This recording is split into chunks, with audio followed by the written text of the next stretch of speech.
calling this the Samuel Tate Variety Hour. Possibly even getting silly with Sammy was another option on the chopping block. Mr. Happy takes you to school. Mr. Happy takes you to school. Yesterday we had a pretty good day actually. It ended up becoming a totally different kind of day. I did smash through a bunch of tutorials and I got things to a really good spot, I think. What I also ended up doing was having my dad on as a special guest, which was pretty fucking cool. Hang on, so how's this look? Yeah, I really I want to transition from online live coder to Jimmy Fallon of streaming. Jimmy Fallon of streaming, folks. If you ever feel like you need to be Jimmy Fallon, alright. You know what's really distracting me is I have like my stream window and I'm looking at it to check the levels, and so I'm just like staring at myself, workshopping my tight 5. It's not really working. So, alright. This is where we got to yesterday was blending, and we got these assets through Blender and into Substance Painter. I had a few hiccups. I didn't give it all one shared material. Nearly gave up on myself and the world. But, you know, I just kept going. So now I'm just going to dive in. It's going to be a really chill day. I'm just going to get all this stuff textured and looking beautiful. So let me just update that task. Working these assets up in Substance, that'll do the trick. Let's get to it. Hang on. Let me go into studio view. Alright, line up stream view. Okay, let's get to it. Wait, I didn't press the button. Okay, let's get to it. Yeah, lining up like the different views is just... I need a little please wait thing. Actually, that's another thing I want to do today is come up with assets. Actually, let's planning drive.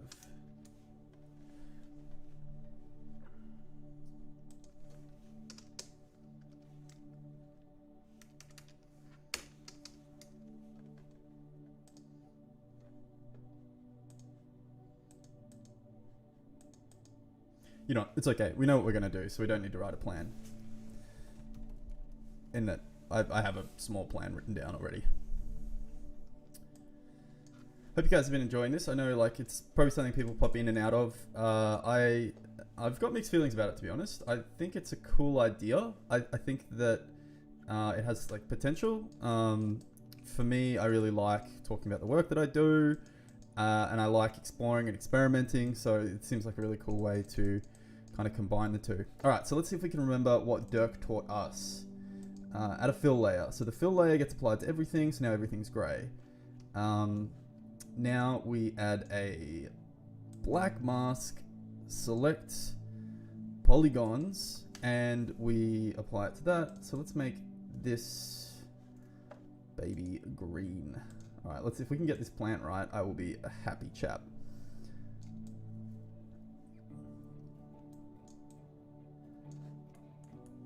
I actually have like a before and after shot of how far I will have come if I can nail this. So I think what I want to do is make the stems a different color to the leaves as a starting point. But like just a slightly different color. Or actually, I guess a better way to put that is I want to make the leaves slightly brighter than the stems. And then I want to give the leaves a gradient. So let's put a fill layer on top for now. And actually, let's make this a group. So what you can do is make a group and then make a mask of that group.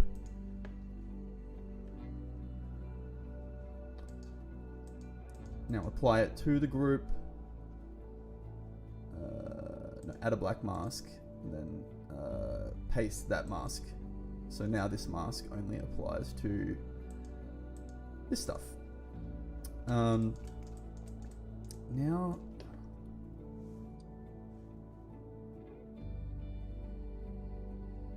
I want to make this apply only to the stems, and then I'm going to blend the stems into the leaves. No, this applied to the leaves. I'm going to give the leaves a kind of yellow color, and then I'm going to see if I can get a kind of gradient. Oh, pardon me. Pardon me. I shouldn't drink my coffee next to the mic, but I'm gonna. So let's just add a black mask for now to this, because we can always copy it back later. Selecting these gradients is tough, but you can go to 2D mode, which I found out, which is awesome, because I can then go, all right, where's my leafies? Where's my little leafy boys? Where's my little leaves? All right.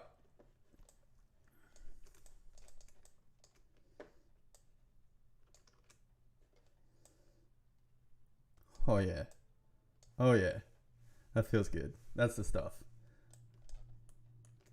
Ever since me and my partner played like Luigi's Mansion for like one day, not even a day, well, like over the space of a few days, like a couple of hours, and we literally haven't been able to stop saying, oh yeah, like Luigi, like since it's just like completely infected our brain, our language.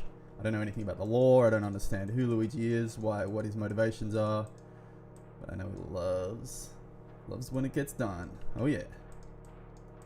Who doesn't?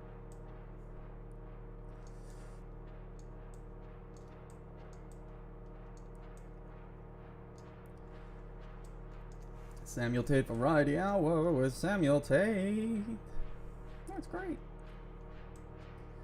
So yeah, I thankfully this was the first bit of geometry I'd done in a while, so I was a bit all over the shop, and I learnt heaps from Dirk. His massive shout out again to Dirk at work, who like ran through his workflow. I'm gonna stop talking about him soon though, because then people are gonna think I'm gonna start wearing a Dirk mask and following him around at the shops. I'm not gonna stalk you, Dirk. I just appreciate it. Ooh.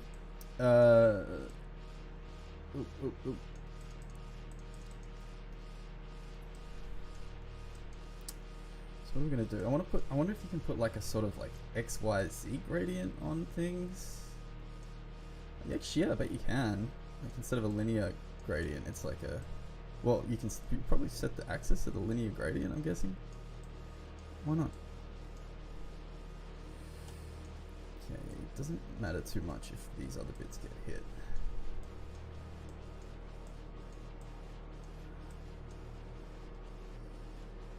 This is something I've dreamed of being able to do for such a long time.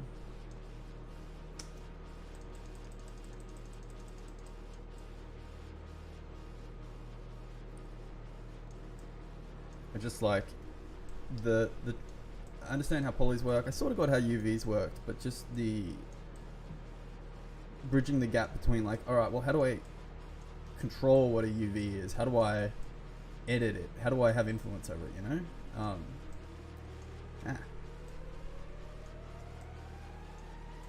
And I understood that Substance Painter did some of that stuff, but the thing is, I don't want it for like how to make like a super well rendered, you know, big bushy beard on a mighty warrior or anything like that. I just want to make just add a little bit of nuance to what I'm doing.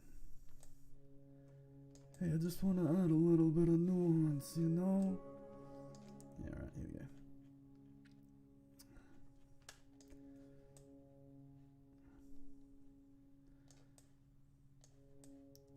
And that's why I will always be in Dirk's debt. But I was thinking I might watch a few more. There's this guy named Danny Bittman. He's like a pretty well-known like VR artist. He's really, I think he really set the path for this kind of stuff. Well, just in there really early on, like a kind of bit of a definer of the space. Definitely really motivated me to start experimenting with this kind of stuff.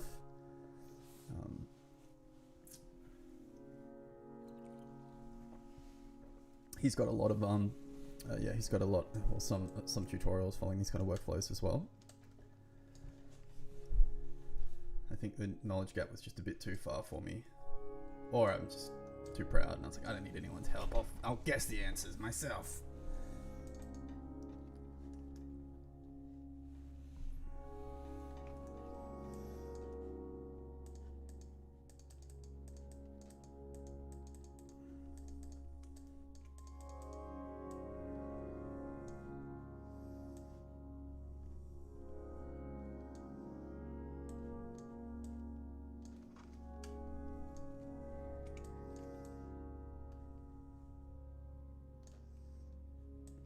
So I might have got some other bits, which I don't think really matters, to be honest. The way these layers work, it's pretty relevant.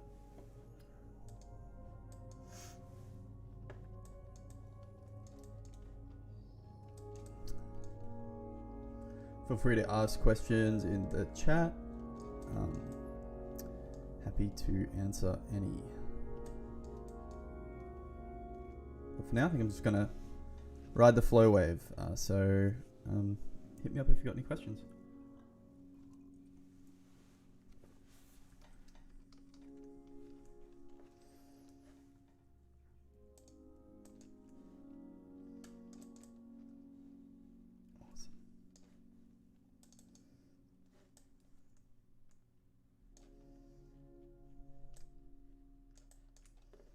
Uh-oh.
I'm just setting up a little search situation so I can search. I've just been playing around with new formats on the stream as well, which has been really fun. Let's get this over here.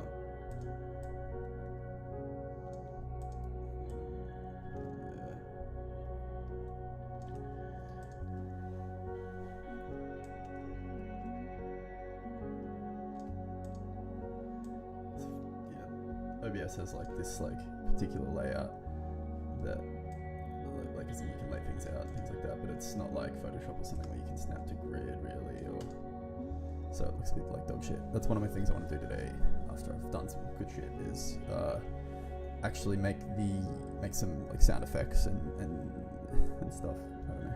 It's probably pretty stupid.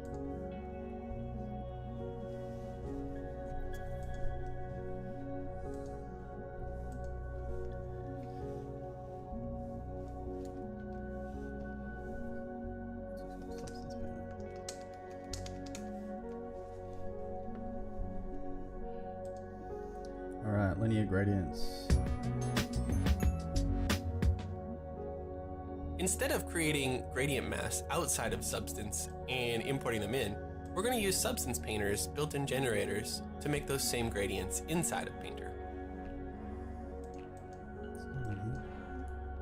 First, we're going to create a fill layer and assign a black mask to it. Done.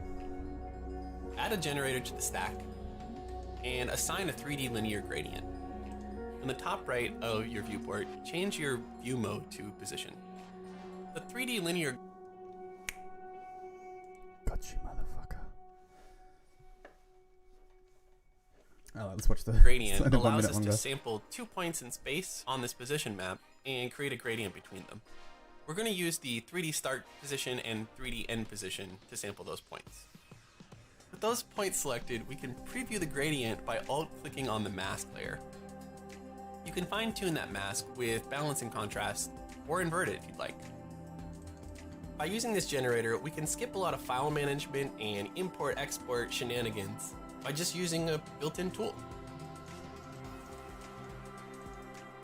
Alright.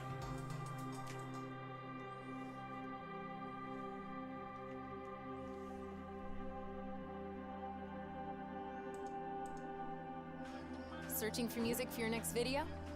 Then you need to check out Artlist. With amazing new music added daily and one. You know what? I think I might have to get my Google subscription back. I thought I didn't miss ads. I didn't even think about it. I was like, $10 a month, but fuck, those ads are annoying. Okay. I have... What the fuck have I done to my view?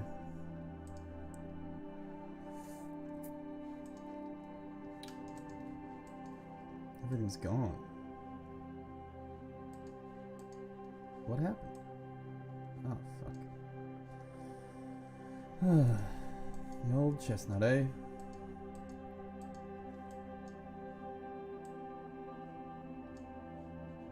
Whatever. Okay. So, firstly, what's going on here? Why does that look like that? Let's go to 2D mode.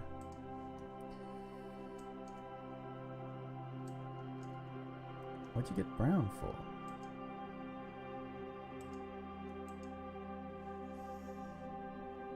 It doesn't make any sense. Is this the light changing? No? You ain't brown.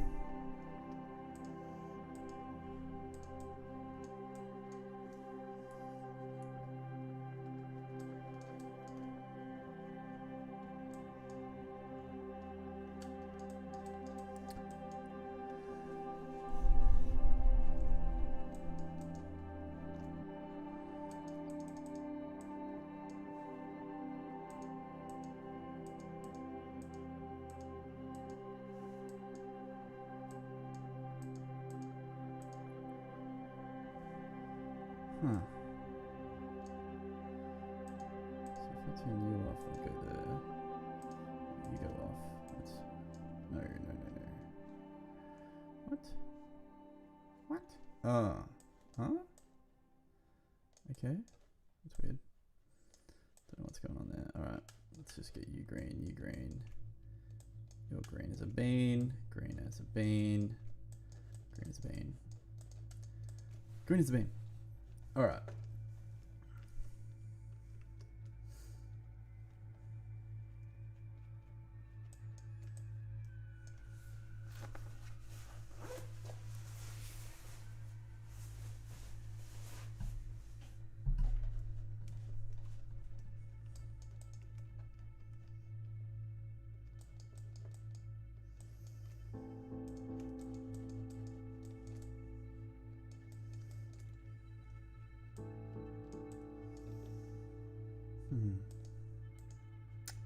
with this linear gradient?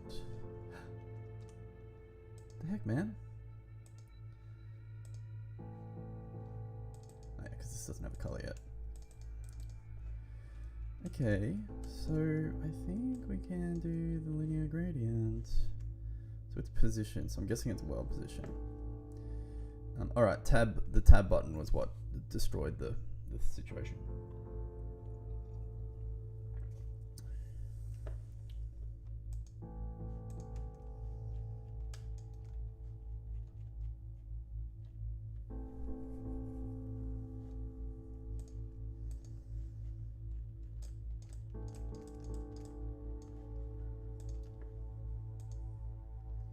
Just make another fill layer.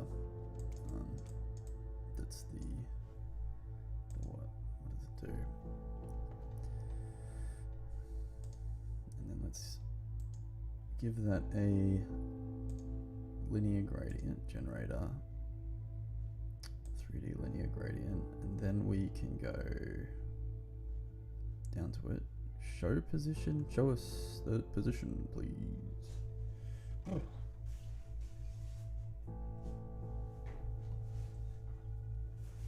You're hot and you're cold, you're yes and you're no. You're cold and you're warm, you are a reserve swarm.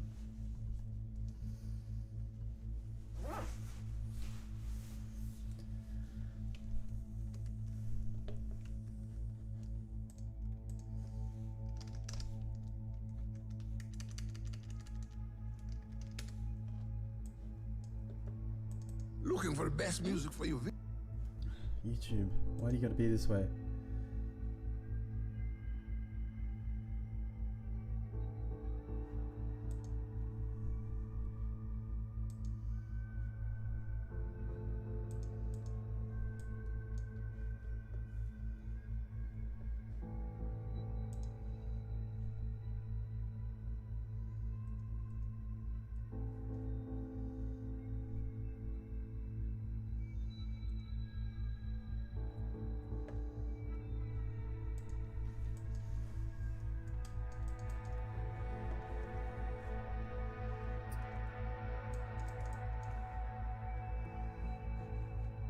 Okay, so we want to get a linear gradient.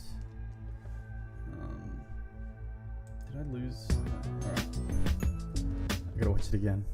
It takes me a couple Instead of couple creating guys. gradient masks outside of Substance and importing them in, we're going to use Substance Painter's built-in generators to make those same gradients inside of Painter. Okay, fill layer. First, we're going to Color. create a fill layer and assign Assign a gradient. a black mask to it. Assign a black mask to it. Okay, I've already done that. So let's just use this one. Yep, got a black mask. Add a generator to the stack and assign a 3D linear gradient. Alright, done that. Assign a 3D linear gradient. Add a generator, add a 3D linear gradient. Done and dusted.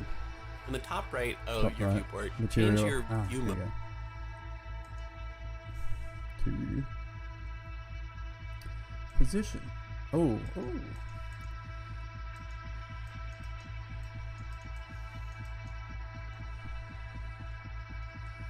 That's cool. So let's just for now say we want to go from 3D position start. So what I'm probably gonna have to do is make a gradient for each one. 3D position start from here, and then 3D position, hang on, and then 3D position end from kind of the same. Is there not a? Hey, you're the boss. Alright, well, let's see how that looks, I guess. Material. Doesn't look like much. Doesn't look like much. Balance. Oh, there we go. Hey. That's funny. Oh, if you're a loser. Alright.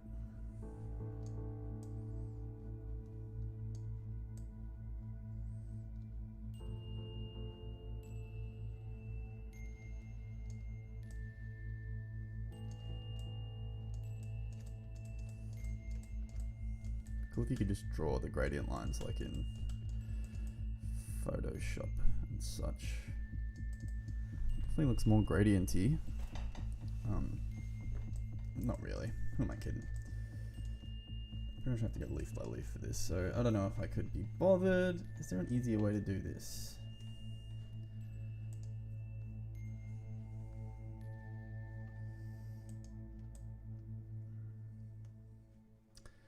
Maybe just for the sake of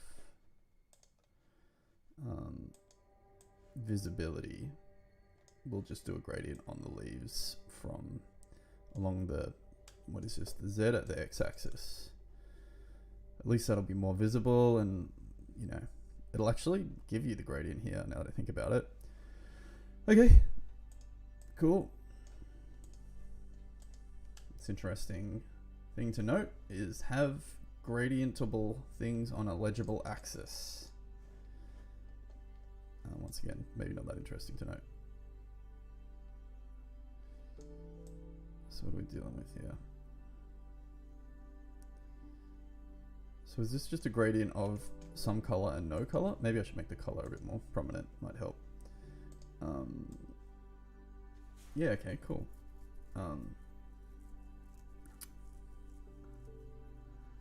You know what I have done is I've destroyed that beautiful black mask that I'd done previously that I was going to use to block this out. So let me just hopefully Control Z my way back to that. Okay. Add a black mask to this. Add a generator this. Generator 3D linear gradient.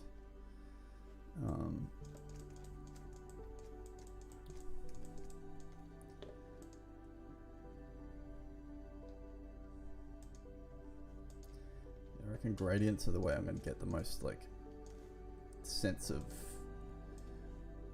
whimsy with the least amount of work in Unity. Well, not whimsy, depth, you know. Huxpa.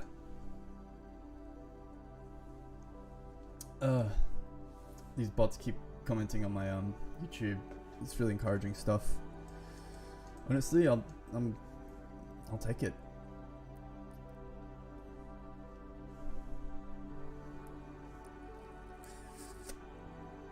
So I want this to be material. I want this to be yellow, I guess.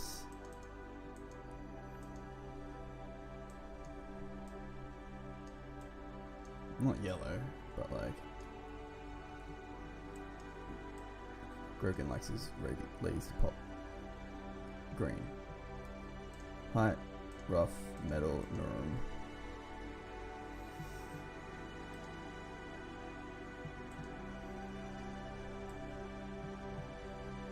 Right, the middle, contrast. Just a little bit further back that way. Maybe I don't want them to be brighter. I kind of want the light hitting there. So let's flip it around. Yeah. You know what I want is I want the balance to be like right on this one. Just because I'm cheeky. Okay, so I'm gonna group the leaves now. What's this? That's the base. So I'm going to group the leaves. Group layers.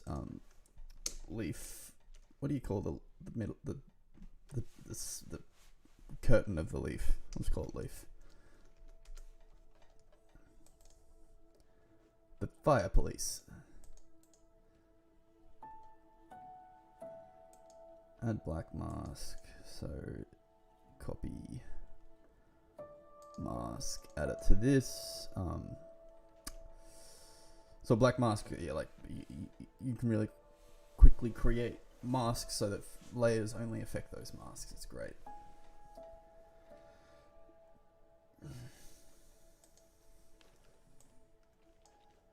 So now this gradient should only affect, Yeah, that's pretty cool. Ah, everything's so shiny. Alright, let's get rid of this shininess. Because it makes me sick. Ugh. Sorry, no one should ever make that noise. Do. Oh wait, no. Roughness. Is there a way you can set roughness to always be 0? Honestly, like, I don't need shininess in video games. I'm not an idiot. I know it's not real.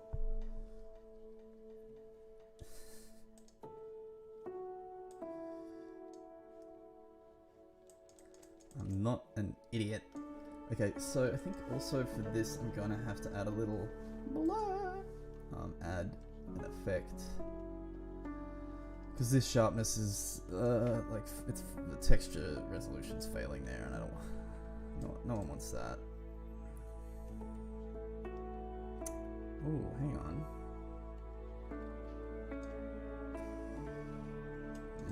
Now, children. Let's just turn that off for a second, so we can see. Actually, you know what? Let's delete this black mask. We don't need it now. Remove mask, so we can turn that back on. And then we can go to 2D view. We've some of the stems have gotten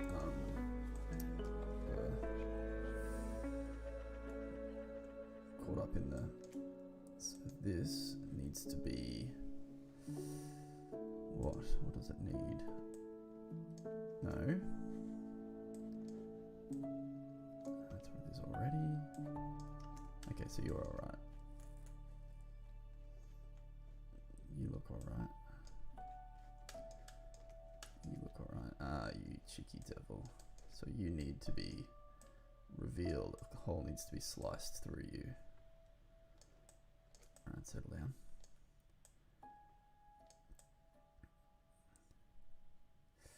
Did that just make it worse? I wish you could see these masks bigger. View.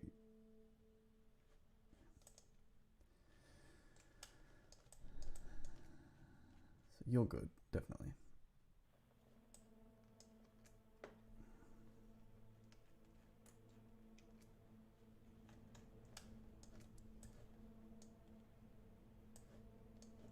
Oh shit.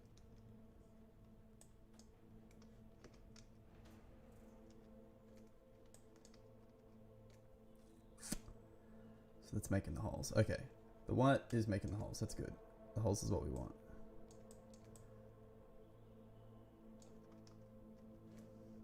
What just happened?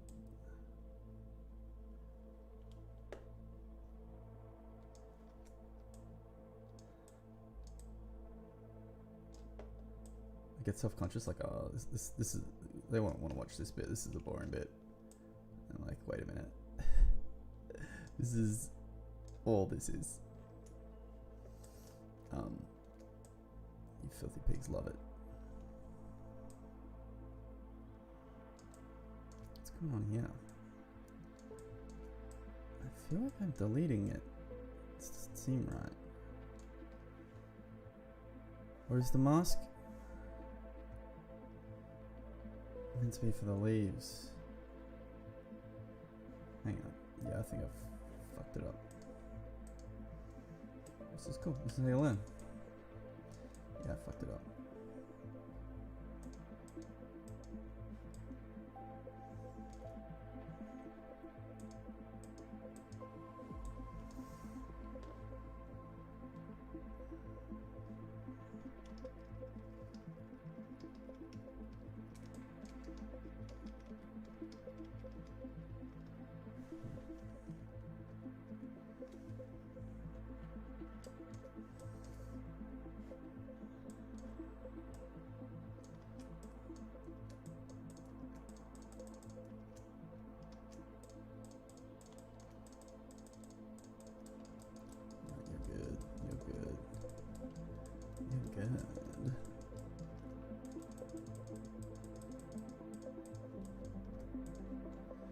Which fucking ones are you then? Okay, while we're at it, let's just make this less gross. Ugh.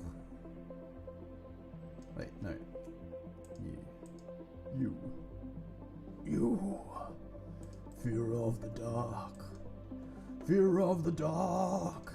I have a constant fear that someone's always near. Alright, let's just make this super distinct for now. Fear of the dark. You. So we don't need this either. Fear of the dark. I used to be in a horror punk band, of course. Who wasn't? Only played Misfits and Danzig. That's about it, really. What else would you play? It was fun. I remember one time I fell into the drum kit, because we would drink a lot, because we were like, you know, not bros, we were like nerds. Well, we were in a horror punk band, like just do the rest of the math. But yeah, so like we'd party pretty hard though, because we all had our various traumas from being nerds our entire lives. Anyway, I fell into the drum kit, and the drummer, well, I want to say try to fight me, fought me, and like we had to split it up. We were really good friends, and then they kicked me out. Well, they didn't kick me out of that band. He kicked me out of my own band like 5 years later, essentially being too bossy. Like you know, it's the curse of the bossy person, is that people don't like getting bossed around, but sometimes they need to get bossed around because they're doing the wrong thing. Because they're stupid. Oh, hang on. Ah, fuck. I went too far back in time. So I'm going to make this darker so I can figure out what's going on. I'm going to delete this fill layer. Oh no. Oh yeah. Oh, fuck.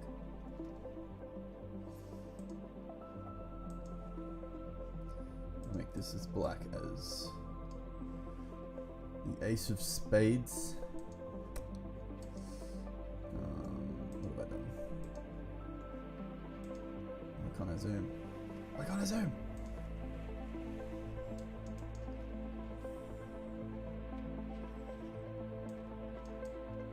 Okay, that's weird. Well, I can fix this one quite easily.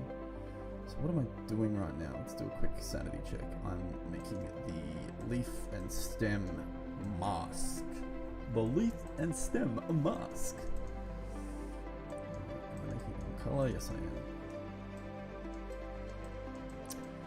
Because the leaf is the cutout. As they say.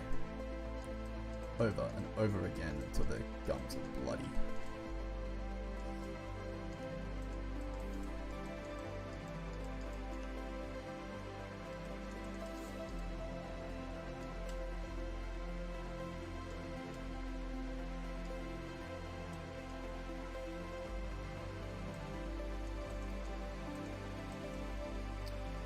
What happened to 2D mode? Let's go 3D only. Clear that. Get a fresh start. 2D only. Nope. It's weird. Alright. Can't. Zoom 2D only. Blender. I've been working so fucking hard.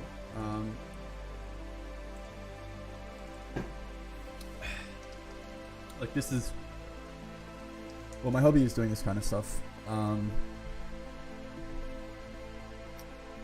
So this would be like 10% of my week is what you're seeing now.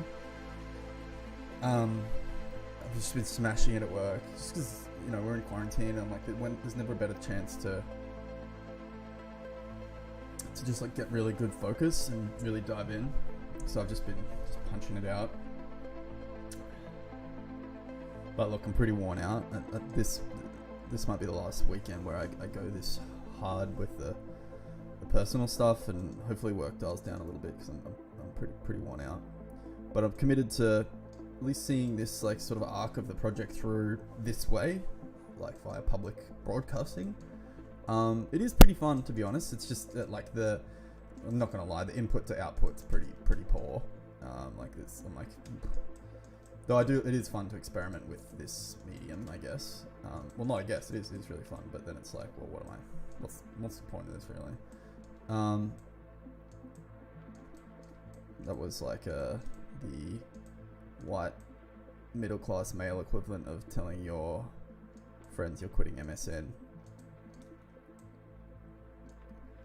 Bros, I'm thinking of canceling my podcast. No, don't do it, bro.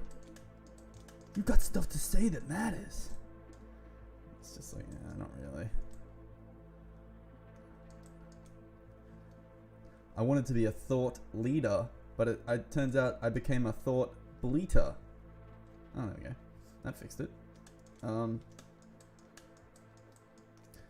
Folks. See, all my jokes, they just come from fucking Chapo Trap House.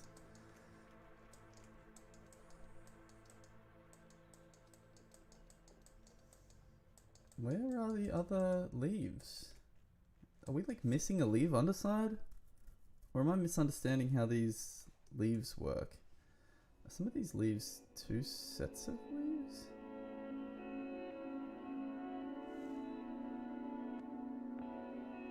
Oh, are they... What the fuck? How do these leaves work? Are they cut like... Oh, well, let's find out actually.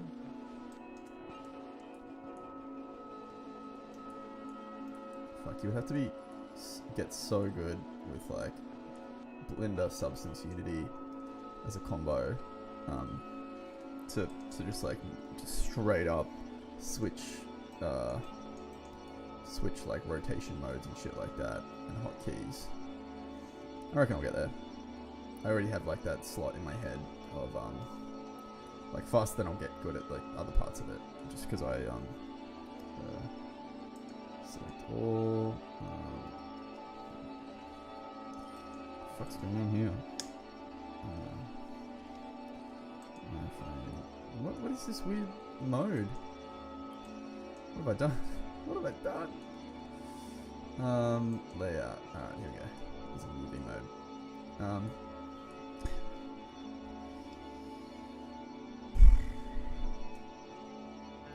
So I sliced down the middle too, so I have to do the back edges like a naughty little Nelly. Alright. So what does that mean? I have to do here? Yeah, sure. Okay. Alright.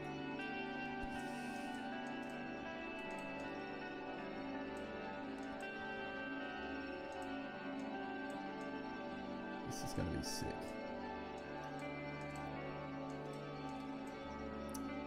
You know what would have made a lot of sense is to slice on the edge of the stem.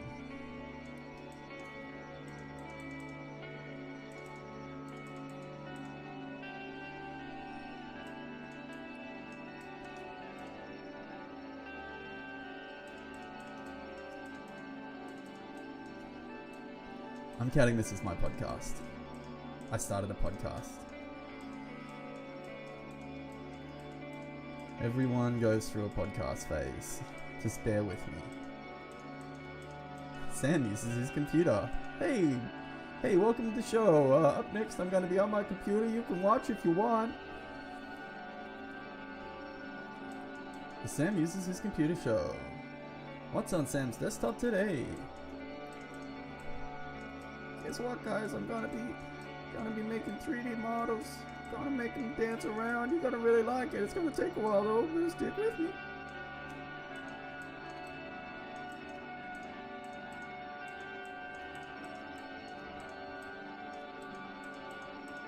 Wonder if I could start just advertising companies like KFC.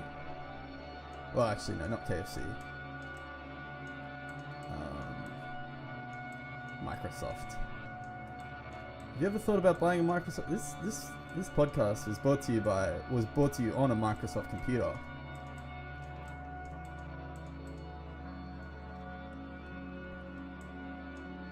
Bill Gates wants to vaccinate your children. Folks, I'm kidding.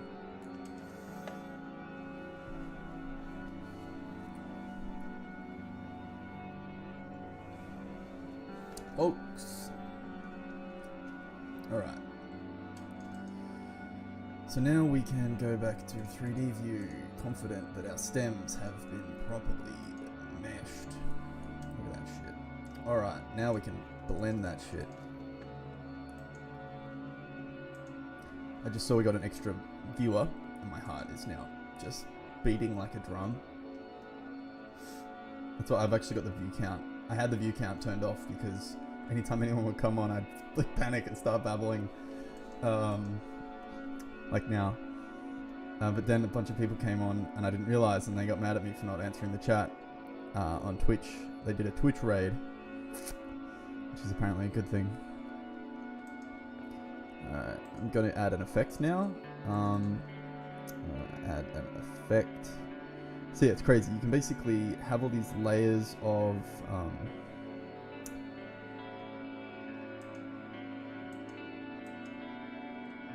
maybe I've got to add it to this filter.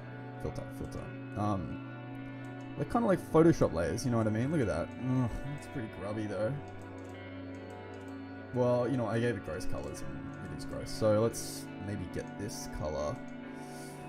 So I'm going to do something pretty tricky. I'm going to add a gradient layer to this as well. But I'm going to put it on the y-axis. Or the z-axis if you're in Blender land. So what happens if I just add it straight to the thing?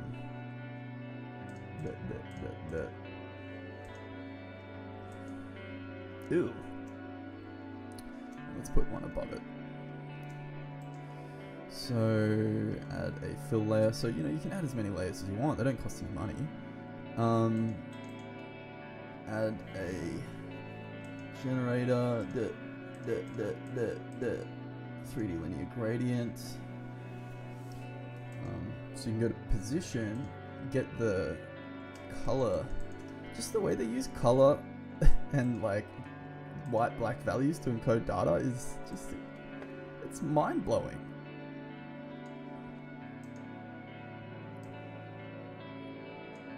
Well, is it encoded or is it visualizing? Yeah, I guess it's not encoding the data.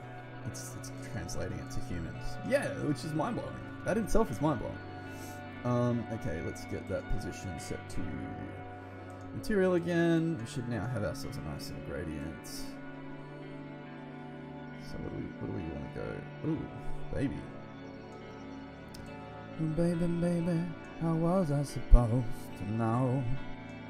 I wasn't really like that. Oh, pretty baby, I shouldn't have let you go. Now I'm right on top here. Tell me how you want it to be, pretty baby.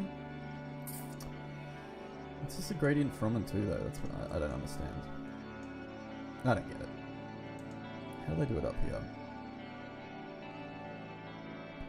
Ah, the gradient's got to go on the fucking mask. Alright, hang on.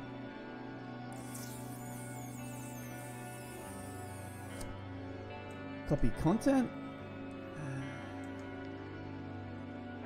Can I copy this? Maybe I can. Ah, yeah, you know what? Let's make another one. Alright. Da-da-do. Let's make this green.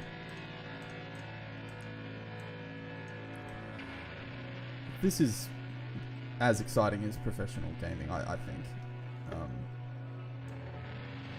Oh, Jake! Yes, man, my man! The only other person in the world that would be interested in this.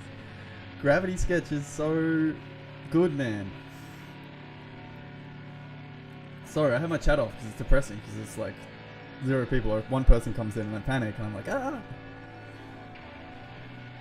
You gotta get on Gravity Sketch. It lets you do like mirroring and it's, you know, it's different to Blocks. There's 1 or 2 things actually that Blocks has that it doesn't, like multi-selecting faces, but apparently they're putting it in. And then yeah, they've just obviously worked on it as a tool. And then you can do a bunch of stuff like sort of draw vectors and extrude from them.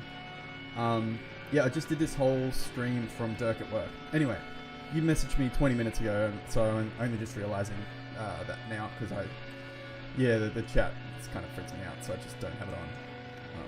But I checked this time. I'm interacting with an online friend. Everyone's like, oh yeah, you got a Zoom call. And, you know, connect with your grandparents. And I've just been like, you know what, I'm just going to start a Twitch stream, and maybe mum can watch that. I'm a prick. No, I'm alright. I call my mum. I haven't called any friends, so.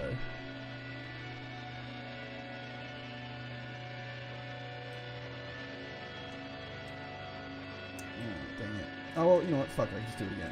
It's not fucking rocket science. Alright, add a generator.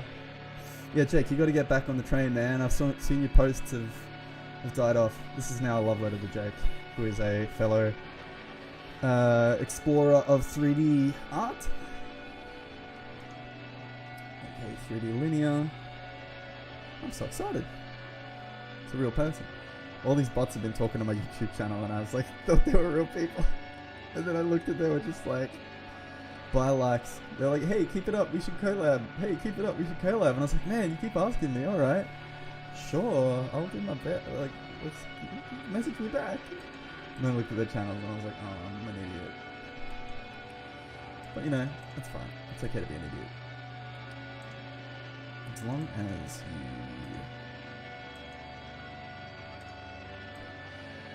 you get it on camera.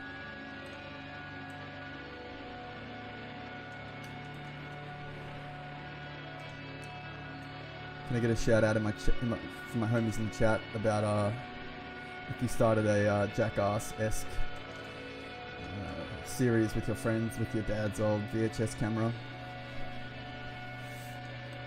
Yeah, me too.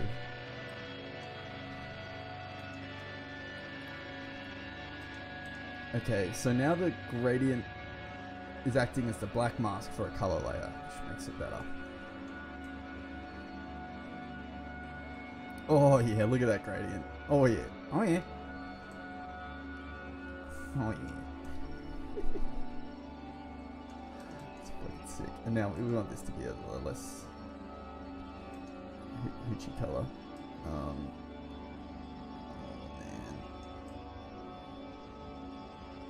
Not really brown either. What are we doing here? What are we trying to achieve? Should I look at a photo of a plant?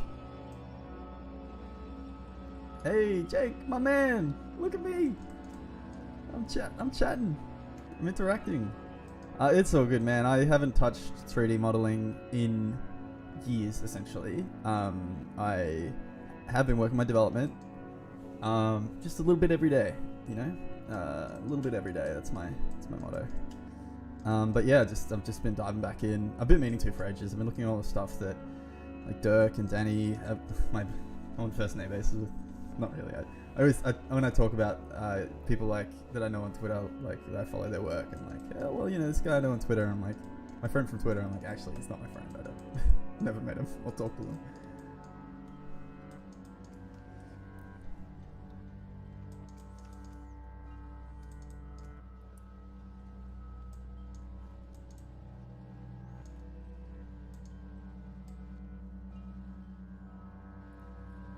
Folks. Alright.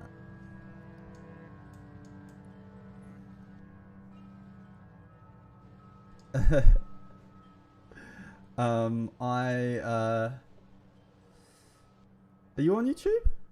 So I'm using this thing called Restream it just streams to everything at once. It's pretty hectic. I'm just like, fuck it. I'm just gonna stream to the entire universe. I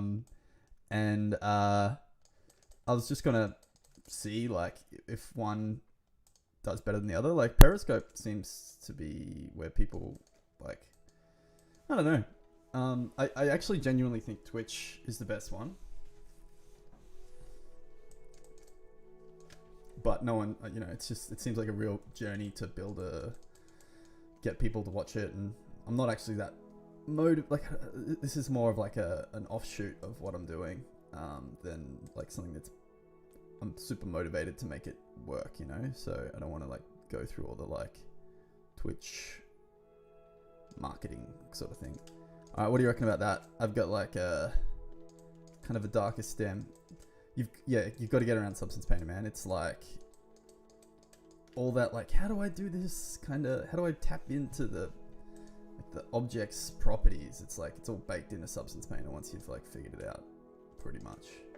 I've literally never used it before yesterday, and I just watched the Dirk at Works tutorials just the other day and yesterday, pretty much. Okay, so I want the black here.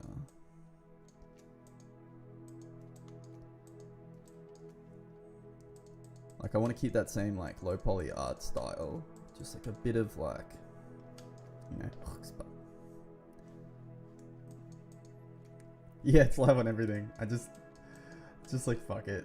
The Twitch stream, no one really goes on it. Well, no one goes on any of it, to be honest. But except for one time, it's like, you know, they get you hooked. My Periscope stream, I was like painting, like 3D painting or whatever, and it got 11,000 views. I came out of VR and it like was like 11,000 people watched, and I was like, what the fuck? And then ever since then, it's been like 2 people. So I don't know if that's like an anomaly. I think if anything, it tells me that the sculpting is probably the most interesting to watch, which makes sense. I'm kind of going rat mode here, so let's dial this back a notch. So what's this? This is the. Okay, I'm pretty happy with those colors.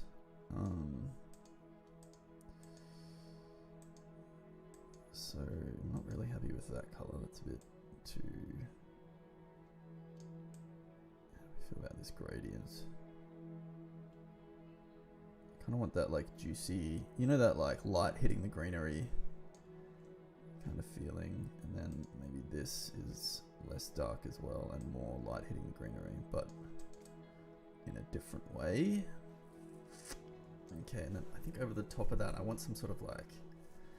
Well, I guess I want a different situation for the leaves compared to the stems, so just put it in here, which is cool. Let's add a. Oh boy. Oh boy. Okay, that's interesting. Let's get that fixed up. It's a good way to check your work.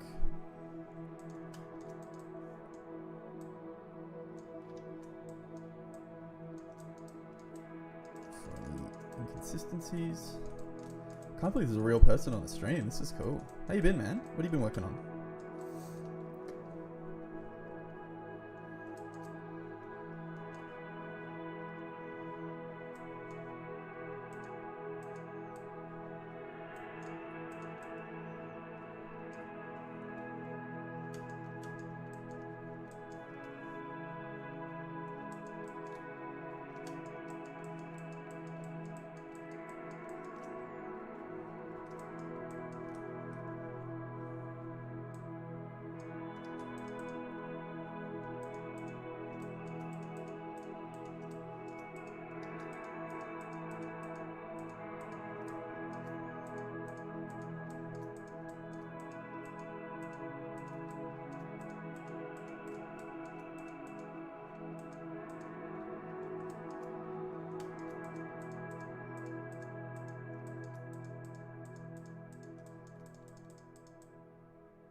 Now we want a sort of like succulent, juicy leaf line art. This is really probably the most critical bit. Like the color stuff I get, and will make everything look incredible. But will it just do Dirk at Work's tutorial start to finish, because it's not just like oh, you know, you already know Gravity Sketch, whatever. It literally, hang on, I'm gonna put it here.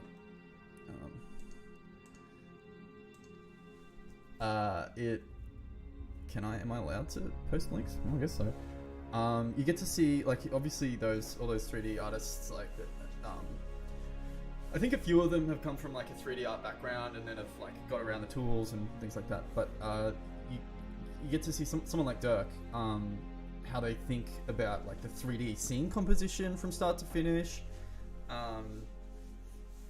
You know most of the stuff, but then you're like, oh cool, I didn't realize you could do that. You know, and then it's really motivating because you literally go one end of the pipeline to the other, and then you're like, all right, well, how can I apply this to my like art style? My current goal is to get like a Zelda but set in New York feeling, which is pretty cute, I think. Pretty cute approach. So yeah. Do it. Come on, buddy. The world needs art. Even if it's just a little bit at a time.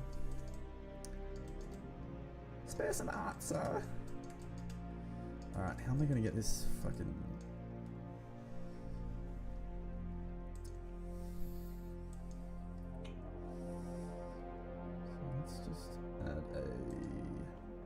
what are we gonna do here? Add a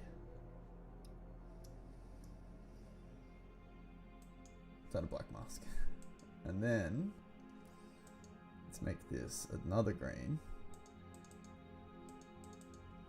but a very dark, spooky green. Oh, let's make it the height as well, but like inverted. No, that'd need to be a white mask, wouldn't it? All right, no, let's. So I didn't know any of this. Literally didn't know what a black mask was until yesterday. Let's see if we can get a little bit of leaf rivets.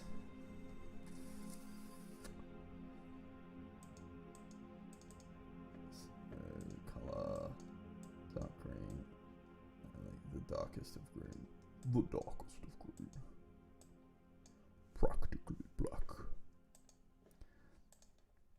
This is also satisfying my dream of being a radio presenter slash podcaster slash YouTuber all at once. It's great. Though it sometimes feels a little bit, you know, trivial. What do we want? What do we want? So I could add some of these like edging and metals and stuff like that, but let's just fuck around and see what happens. Oh, it's kind of cool actually. Like, not really exactly what I want, but it's still pretty spicy. These need to be buckled up. Anyway, that's alright. I am mad. This needs to be blurrier. The blur.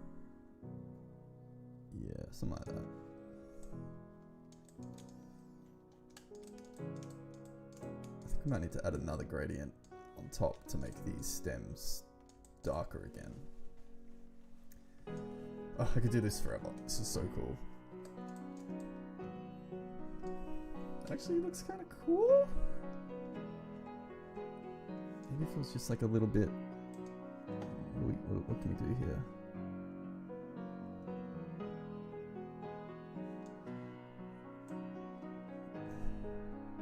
So I guess it's just accent. It's just applying the curvature as a map. I don't know what a curvature is, by the way. I just learned it, essentially. Can I invert it? Oh, baby! I guess I can just keep layering these things on. These layers are free, you know? Like, it's crazy. So it's almost like bumping up the ambient occlusion a little bit. That's too much. It's too much! Fuck it, let's just chuck it in there.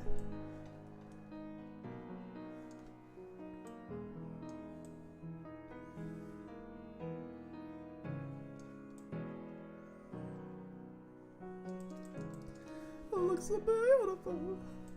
Alright, so firstly I'm gonna, is that this gradient layer? I'm gonna duplicate this gradient layer, flip it around and have it going dark so it goes like light, dark, light. Oh, this is gonna be sick. I love gradients.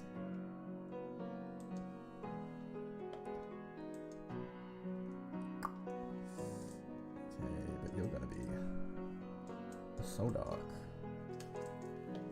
I'm guessing that right now this is, so let's make it even darker.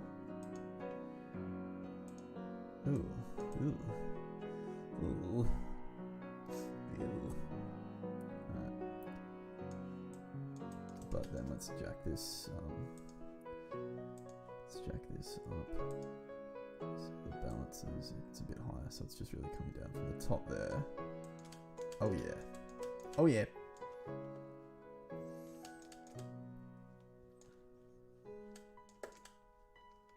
So pretty. Alright. Let's just duplicate that. But instead of curvature, let's add something else. Add generator. What I really want is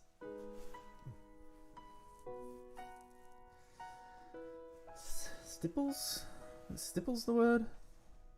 Brush strokes? Alright, I'm going to take a quick break and make a coffee. Alright, folks, we'll be back. Thanks for watching so far. Special guest, Jake on the stream. Hang on, we'll bring you up to full size. We've got Jake on the stream. He's riding the beam. Hang on. No, he's not on the stream.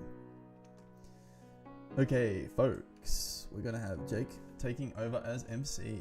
Jake is my friend from Twitter. We've never met, but we'll never forget. Actually, that's kind of putting you on the spot, isn't it, my man? Breakview is this. Cool.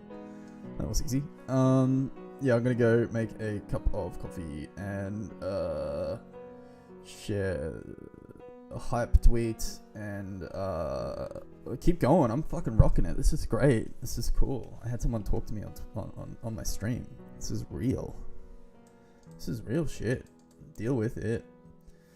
So, okay, I found out the like the kind of like rough dimensions for like Twitter. What is it, like post boxes, which is actually going to be super handy for the rest of my life. Do you think we'll be using Twitter for the rest of our lives? Like, for a while, the postal service was like an innovation, like the way Benjamin Franklin did it, and then everyone was like, which post, you know, and then it was USPS. But actually, I don't know enough about history or the post to continue this conversation. But do you know what I mean? Like, at a certain point, do the networks coagulate, and it's like, yeah, the Twitter becomes like USPS, but, you know, delivered by a corporate. I guess a lot of post services were private initially. Or is USPS private? I don't know. Hang on. I'm going to add this as well to my stream. It's a cheeky way to re-up my stream. Watch my stream, Dean. Alright, hang on. Go to my stream. Okay, quick break, but story so far. Dope. Okay, alright, fine. Control V, then Control Z, Control Z. Let's get this one.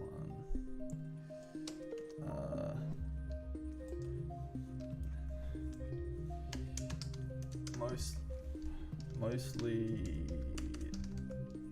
just using layers and masks to make nice gradient mixes.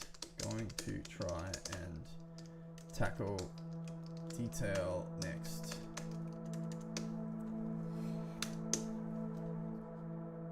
There we go.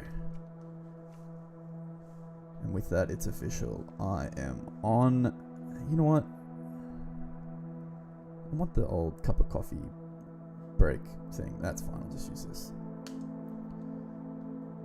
Oh no, you know what? I'm gonna do the cup of coffee thing. Let's do it. Let's do it. I'm on break. I can do whatever I want.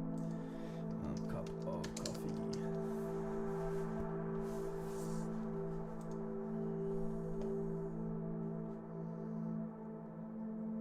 Where's the Wikipedia picture of coffee? People love this shit. It's like 12,000. It's very high res. Nah, you know what?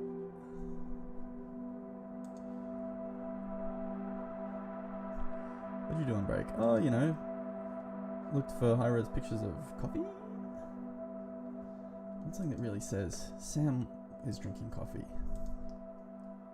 I guess if I'm on break, I probably shouldn't be talking. I'm not here.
I need a higher res picture of coffee, but this will. Why are they also low res? Oh, here we go, mate. Alright, save image. Fuck yeah, folks, we did it. Edit, browse. Oh yeah, that's fucking. It's res for days. Have some tunes playing. It'd be great.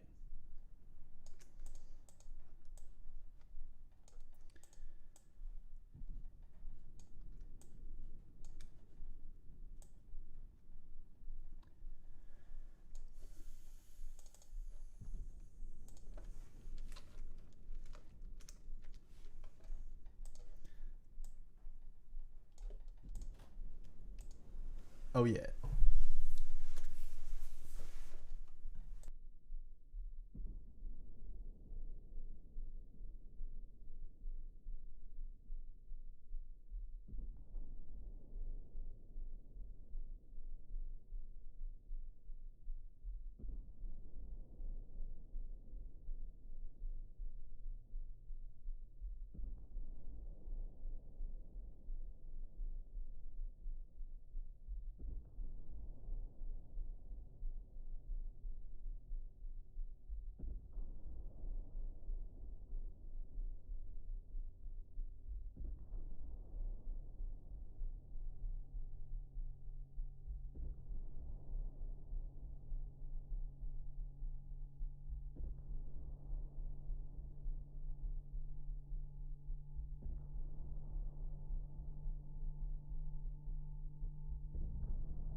And we're back for another segment of Getting Silly with Sammy. So yeah, I have successfully got Substance Painter up and running. I've got my flow going, so it's not really much intro necessary. The next thing I'm going to try and do is figure out how to get a bit of detail on the leaf and the pine cone. The thing is, both of them, like plants especially, I want to create like a sort of directional grain. Folks, I really want to get a directional grain. So we'll figure it out, I guess. Until then, I'm going to cut my Chrome secondary window, and then I'm gonna go camera 2. Love it, so good. Need to get a little light though. And then I'm going to minimize OBS because I don't need to see that. Let's get it. Folks. I might...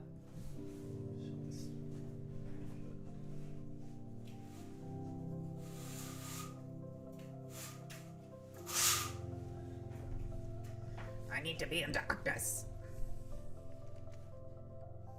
Should I put this down here?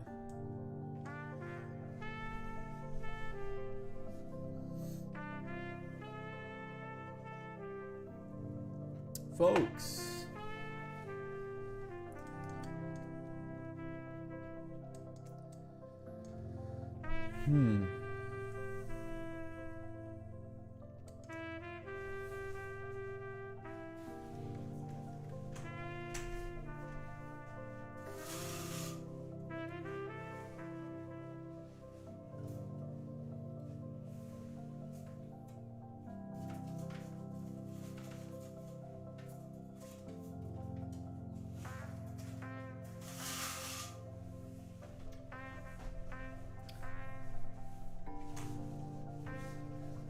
Oh, Jake, my man. I was like, alright, this is what I get for taking a break.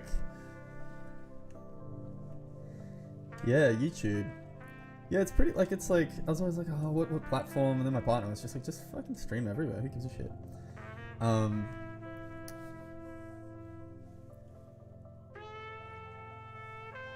how are we gonna get some lines on these leaves, Jake? One thing you can do is paint.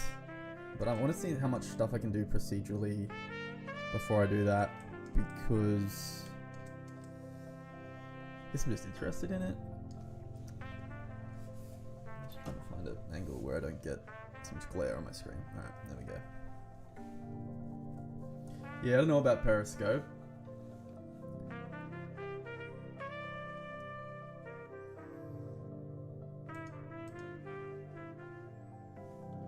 I got an idea. Yeah, I reckon let's hand paint it. Let's do it. Fuck it. I'm gonna put your chat on the stream so people know who I'm talking to. How do I do that? I go stream view, Chrome 2. So I'm streaming with something called OBS. Yeah. And it lets you do all this cool shit.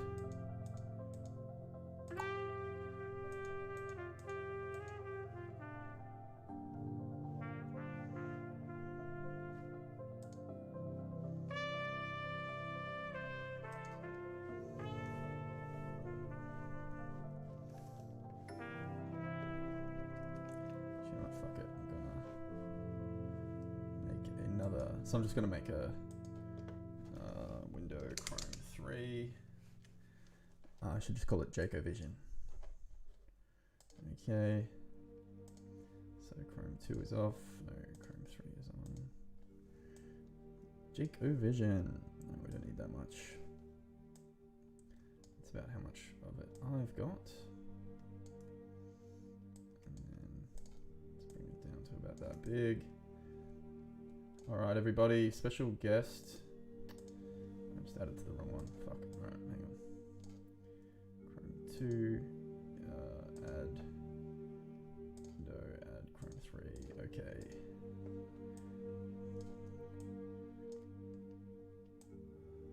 Alright, first special guest on the stream. Jake from the internet. Thanks for coming, Jake.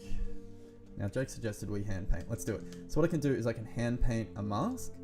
So I can still use the same situation. So let's delete that.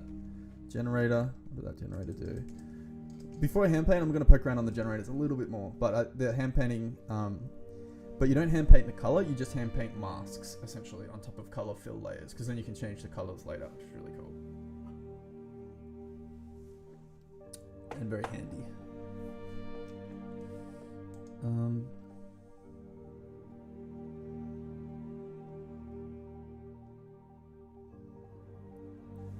The goal I do want to get to is that our detail layer is hand painted, but I'm doing it with a digital pen, and that's where the illustrative element, I really want to add this sort of like rough, like almost like paper material with this illustrative layer. So it's almost like everything's kind of constructed out of like paper and ink, but not quite. Like, you know, you're still like, oh, this feels good. What other generators are there?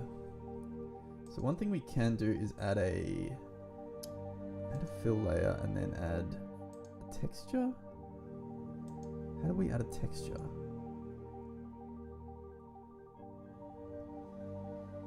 Paint add. Alright. Let's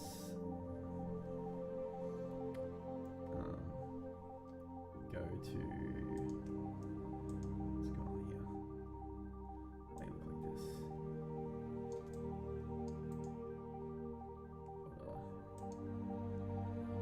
Move to top.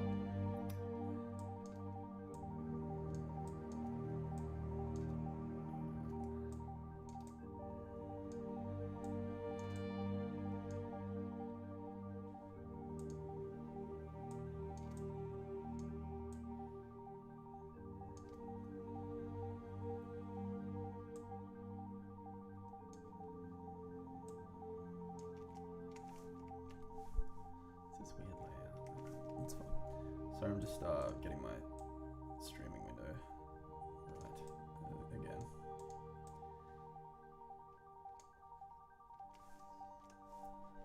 Mode to position. The 3D linear gradient allows us to sample 2 points in space on this position map and create a gradient between them. We're going to use the 3D start position and 3D end position to sample those points. With those points selected, we can preview the gradient by alt-clicking on the mask layer. You can fine-tune that mask with balance and contrast, or invert it if you'd like. Alright. By using this generator, we can skip a lot of file management and import-export shenanigans by just using a built-in tool. Substance painter layer. To add an image to a layer, you need to use a fill layer. First import the texture using fill import image. The texture will appear in the shuffle texture tab, then in the layer stack, click the button. Alright. I love when answers come as like dot points, because I honestly, like, I hate having to watch a video every time I want to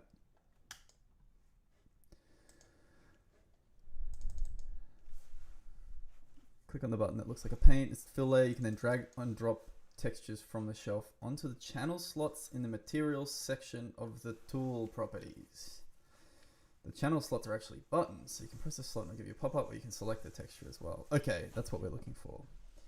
A fill. So we said fill. This is a fill layer. Applied to, is this a black mask? Yes, it is. Okay, so we want a fill layer applied to the black mask. That age-old problem. Fill. Okay, so this is the fill layer. You can drag and drop textures from the shelf onto the channel slots. So does this have any channel slots? You got any channel slots there, buddy? So maybe I need to apply it to this? No, that's not right. And then it becomes...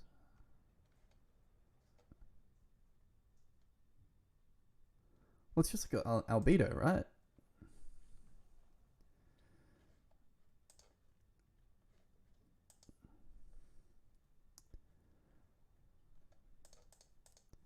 Maybe I'm like missing a texture setting. Base color. Ah, okay. I do not have an... What am I missing? I'm missing a texture layer. I just remembered.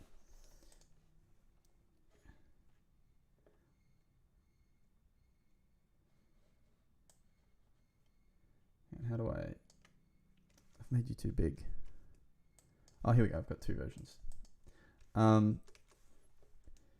Yeah, I don't actually.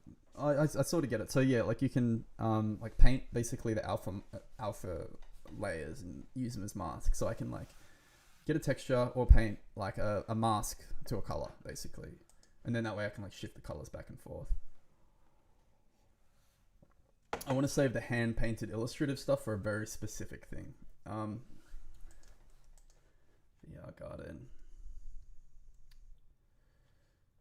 Is there a way you can keep a window, like a Chrome window, on top all the time? Mesh maps. And so just go here and bake those mesh maps. Basically, Substance Painter is now just figuring out what is up, what is down, how far things are apart from each other. I kind of see it as it's kind of figuring out the geometry. Hit OK. Now if you go here under textures, you can see all the texture maps that Substance has created. For example, an ambient occlusion map. Ignore this one. This is a custom texture that I've added recently. Maybe we'll use that. Okay, now let's just add some materials. As I mentioned before, I'm not going to create realistic materials because obviously these are not realistic models. And I think the first thing I'm going to do is go here, add a fill layer. Okay, all right. I just want to... So I was just wrong. You can just drag a texture onto where that base color thing is. So that being said, what does that actually mean for me right now?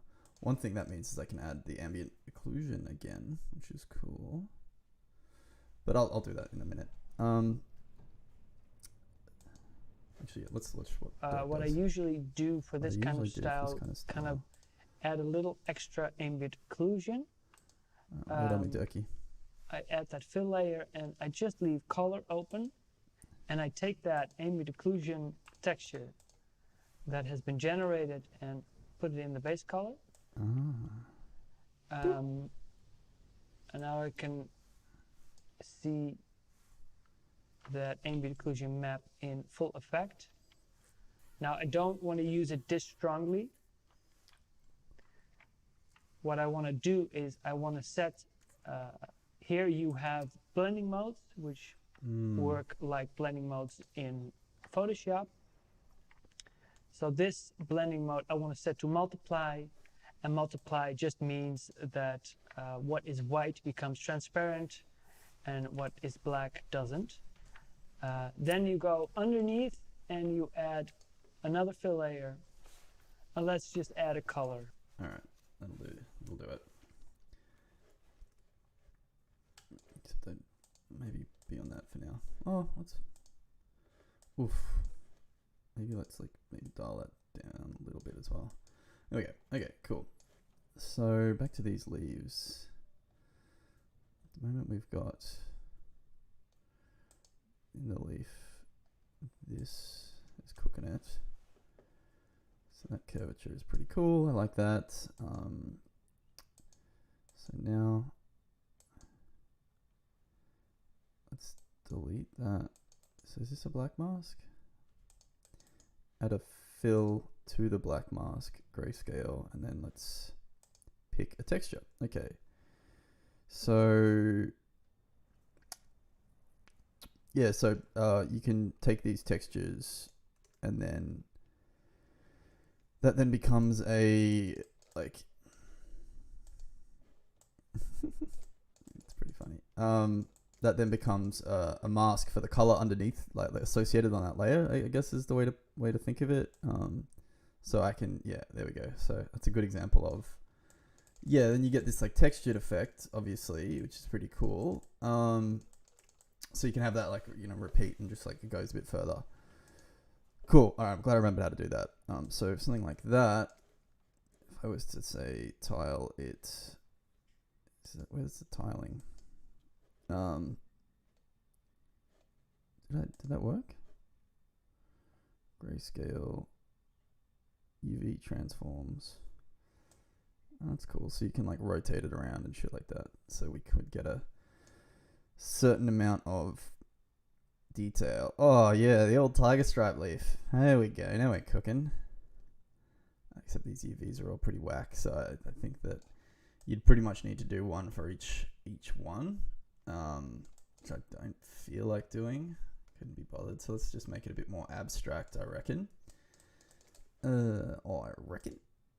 Let's turn that off because that's cool, but it's just adding more. Ugh. Let's make this just black for now. Yeah, that'd be so close to right for these. That's pretty much perfect for these two, or this one. Could we make one for every leaf? Yes, let's do it. Let's go bananas. Folks, he's lost the plot. So what would that involve doing is grouping it with itself. Can you do that? Yes. And then, so what's this? This doesn't matter. So let's call this leaf 3. And then let's add a black mask to leaf 3 where we highlight that it only works on these ones. Okay, so yeah, on a okay, cool. So on a per bit basis, we can sorry about that.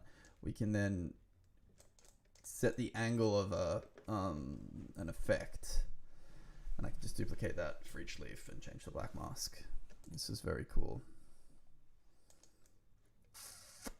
So we can say that rotation is there. How about that, eh? The old tiger leaf. Oh man, that looks sick. Sorry, that actually looks sick. All right.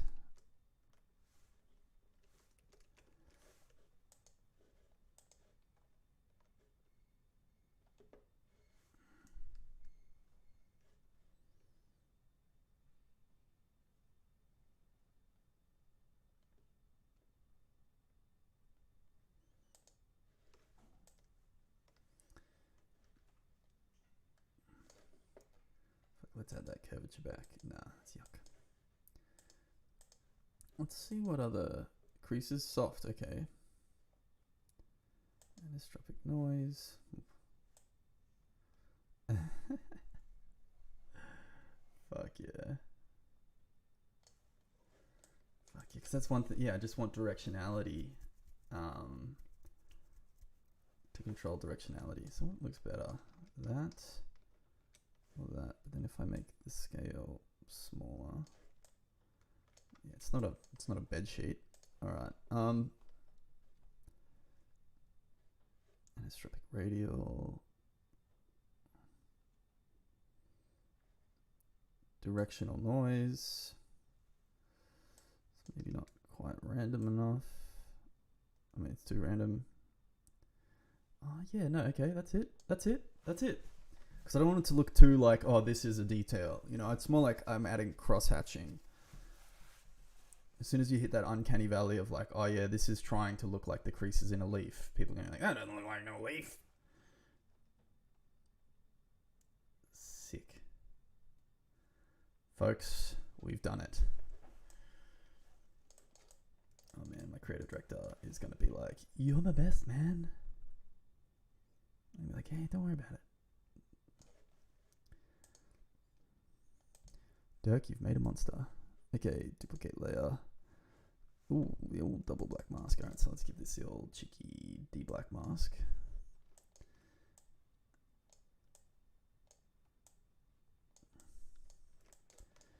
So if you're willing to just go like rap mode, you could do basically anything.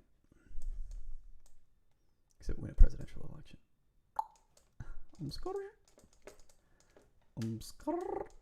Okay, cool.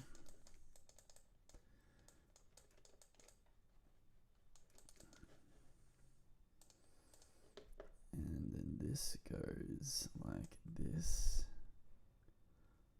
And let's make it a little bit smaller because it's a little bit. Guys, I'm losing my mind over this.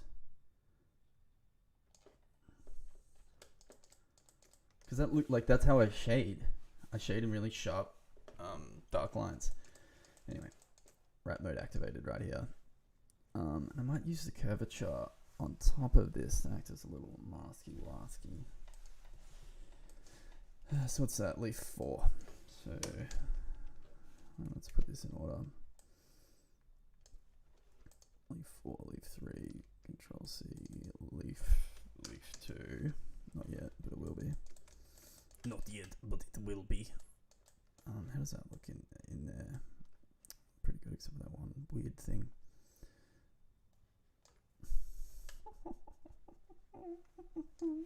I'm gonna have to go through and find all the roughness variables. Not yet, but it will be. Okay. Have to tidy these up. So leaf 2's got nothing on it, so that's good. So leaf 3, that's the main one. Leaf 4 looks like spread around a bit. So what is it? It is leaf 2? That's weird. Okay.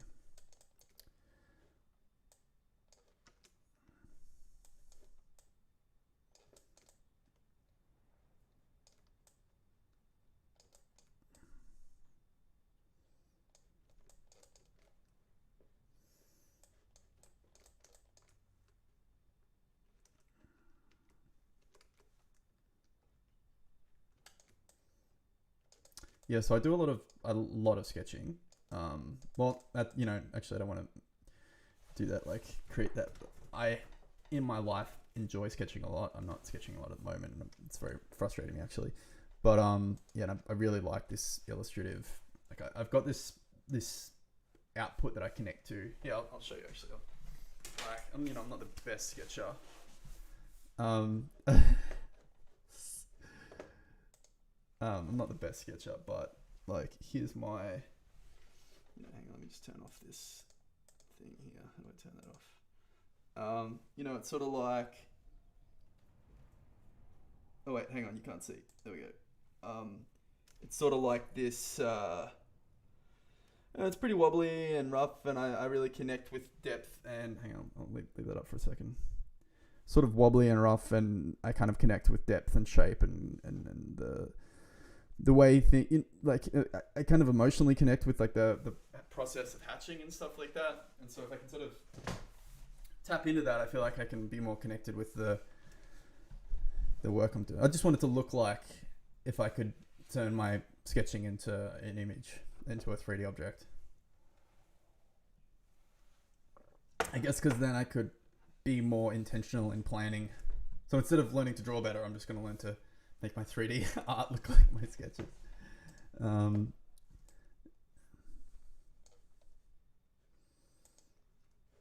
right.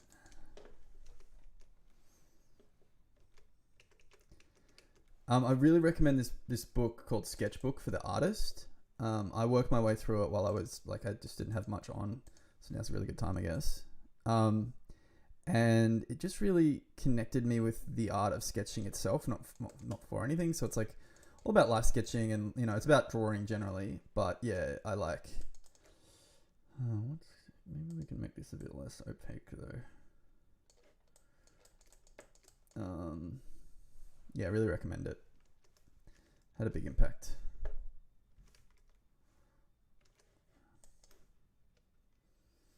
But it was like, I wasn't really trying to sketch more or anything at the time.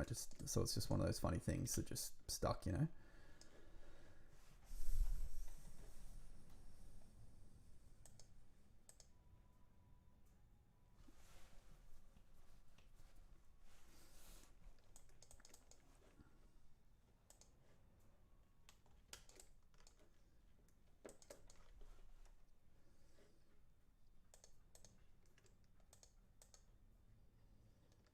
Alright, one more leaf.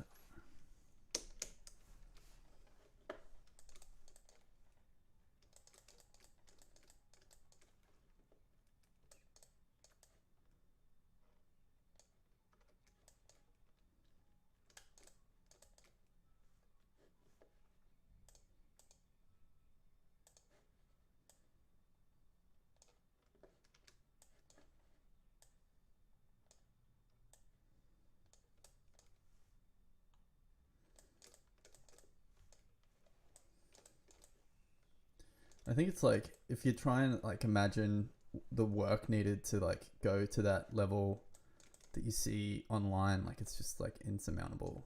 You know what I mean? Like I look at these little like 3D diagrams, what are they called, like dioramas people make, and I'm like, oh man, I'd love to make that. And like, you know, I've spent half a day on this leaf, like, so it's just, you know, it's not attainable in the sense that, because obviously you're only ever looking at the best of the best, but like if you can just make a practice of making a little bit of art every day. I just realized my screen is still on intro mode, but yeah, a little bit of art, a little bit of, you know, yourself every day.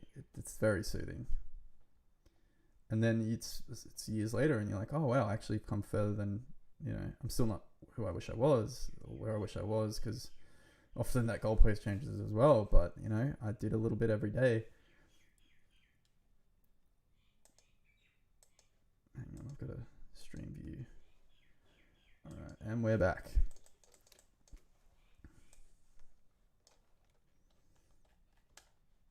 What is this being applied to?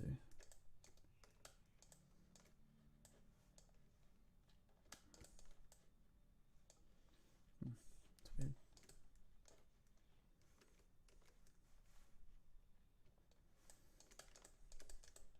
That's good. Just follow along.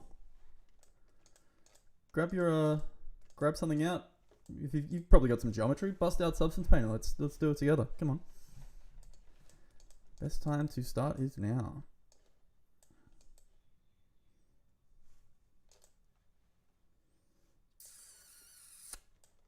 Fuck something up there. Okay.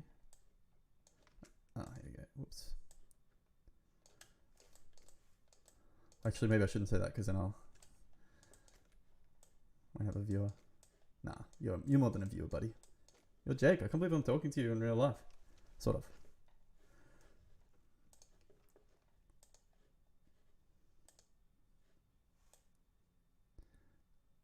Alright.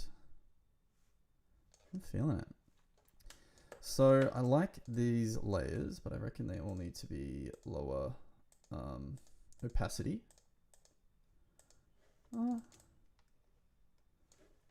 Well, because I also have this curvature layer that maybe I can get to do something different. So maybe I can say group layer and then add a black mask, copy mask, paste into mask, and then I can just delete that. So this isn't doing anything anymore. But then if I put you in there, and then you in there, and then you in there, and then you in there, and then what does this do? So let's have a look. All right. Grogan likes his ladies to pop. So the curvature mask, the curvature map, which is just like highlights the black and the curvature more. I'll show you. It's basically making this available. I then use that as a mask. Oh shit. On that pencil-y situation. So we can then jack the curvature up. Call this curvature mod.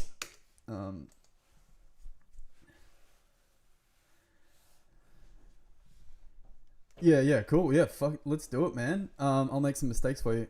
So one thing I read is this book called The One Thing. And like, it's a bit cheesy. It's a bit of like how to succeed in business, but it's basically just like pick the thing that's most, you know, figure out, you know, long term, what's your main goal. And for me, it's like, you know, get better and better at, well, to make like really good immersive experience is my main goal, which means I need to get better at it and I need to do it more often and publish it, because there's no point making it if no one downloads it, stuff like that. And then every day be like, all right, what's the most important, you know, what can I do for, like, what do I have to do to, you know, get to that? And that's all you do. That's your top priority. And then you do that first. So you can, you know, go later and do your grocery shopping or whatever. But by the time you're 4 hours into your day, or even 1 hour or 20 minutes to start with, you've done the thing that matters. What I'm getting at is tomorrow morning, breakfast, shower, if that's your morning routine, art. Sorry, I had a bit of coffee, you know. That's like been my mentality lately, and so I'm very into it. All right.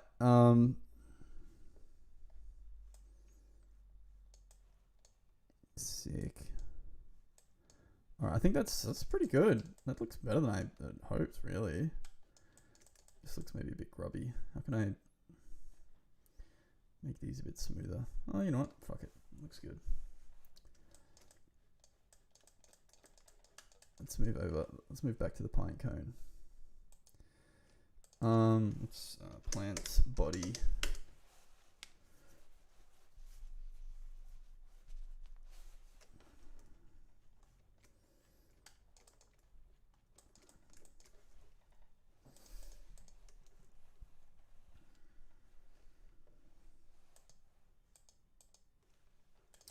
So what's this?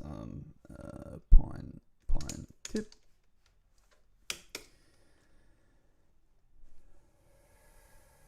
Oh yeah, copy. What does this do? Nothing. Let's delete this. So this I started on last night, so it's a bit messy. I was pretty tired.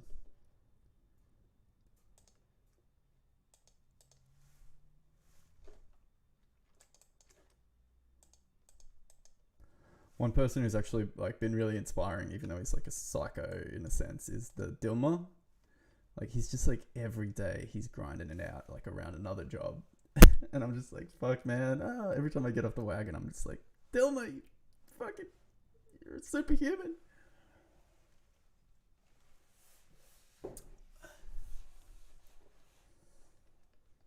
Okay, how did I do all that just before? Let's have a look. So I made a fill layer. I just made it real dark. Okay, so let's just do that. So I think put this under the pine tip. Yeah. Fill layer.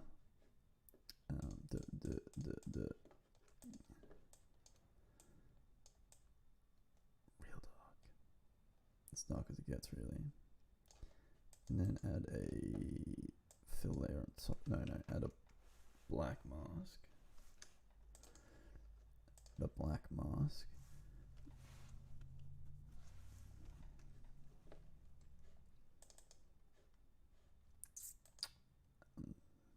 Add a black mask and then add a fill layer to the black mask, which I can then use to do a texture, and I can then use to do. I think I'm just going to use that same noise for now. Directional noise, directional scratches. Oh, mama. What other shit have we got here? Dirt gradients, fluid, feathers, fractal.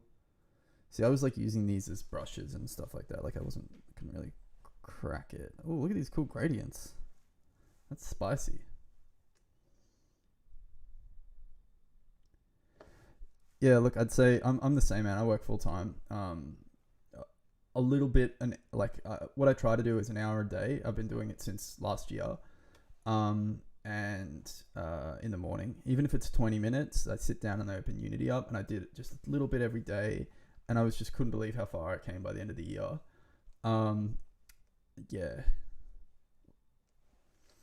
I'd think like pick, something to specialize on at the moment. I'd say like realistically focusing on like the art and the technical art, and then how that plugs into like systems, unless you want to like learn to code. Like I've been coding in Unity for like 5 years, but I was, most of my progress has been the past 2 years on that. But learning how to use Unity well is a big journey. Same true with art, really. If anything, I kind of learned to code by accident. I was like, I didn't want to be a developer. What happened? I don't know what I want to be. Honestly, I just want to read a book. I want to be a professional book reader. And alright, get that going. So what should be happening? What are we expecting here? Let's turn this off for a second, get these tips off. So this is the black mask for the pine cone. Whatever it's going to be though, like think in terms of 10 years, not this year, to do the Bill Gates thing. So maybe the scale's wrong. Definitely the rotation. So I kind of want it to go up. Let's make it white for now so we can see it better. Okay. Is this the right one? Yep.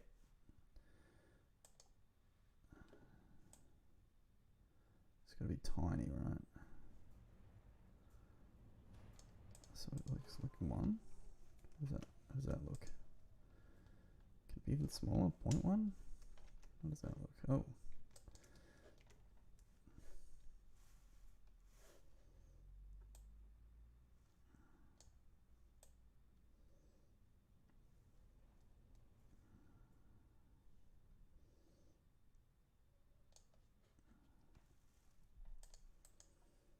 Maybe I need to invert it. Invert.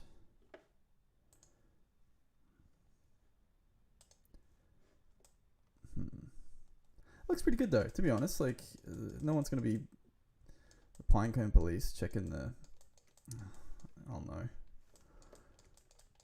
As it gets higher, it kind of bands out like that. So maybe I'm gonna have to split it into 2, which should be easy. All right, so let's just get this right for the first couple.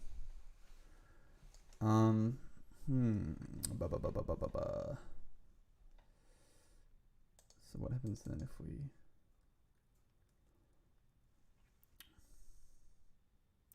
How should this be working? So the white should be the narrower bit, actually. So let's uninvert it.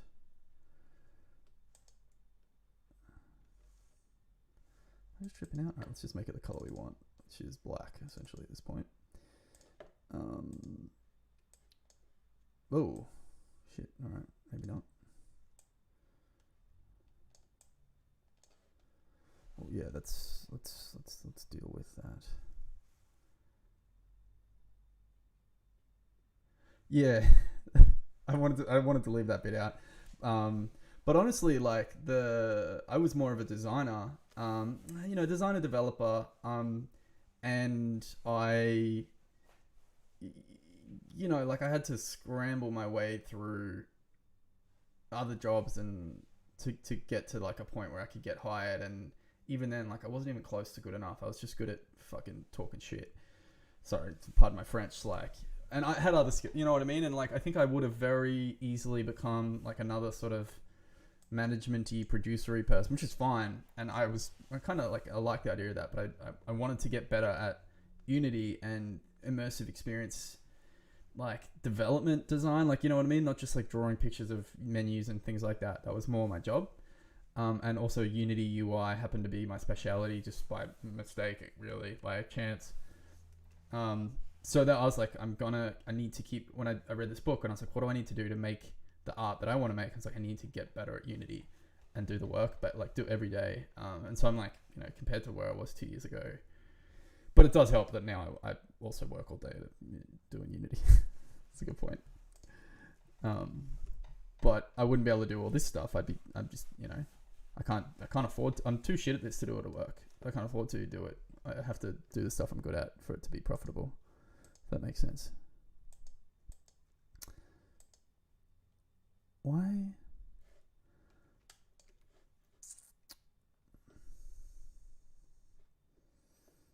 So the base color is black.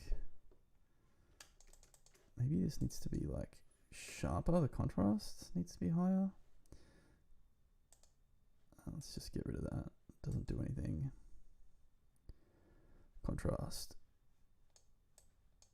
Oh, okay, that helps. Ah.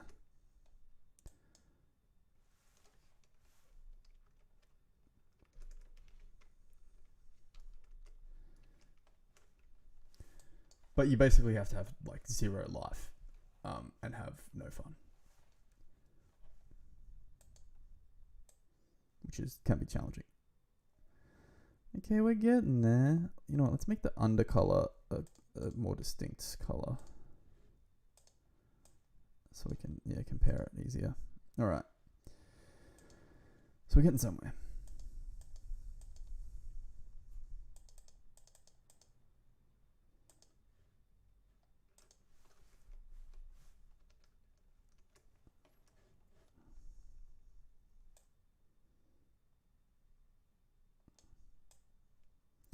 Ah, the scale needs to be bigger. All right.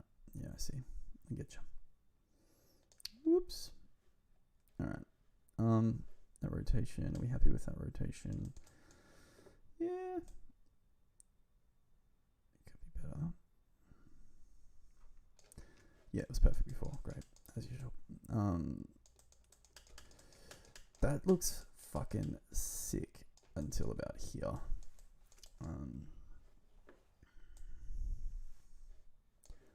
Look at that pine cone, baby. Alright, now I should have saved that colour, but it's alright.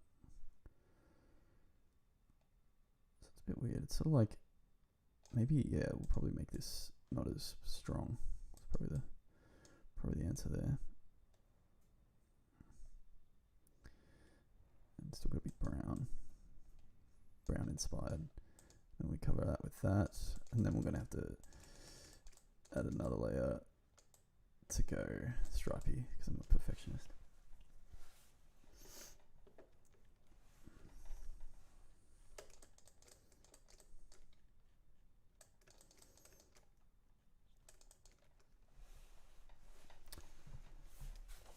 Oh.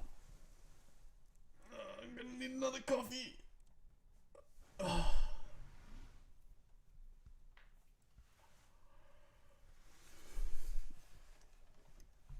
It does also like wipe you out, but yeah, that's the thing. It does. Everyone's different. It's just about finding a way to carve out a little bit of time each day for the thing that matters to you the most, and doing that first. I think.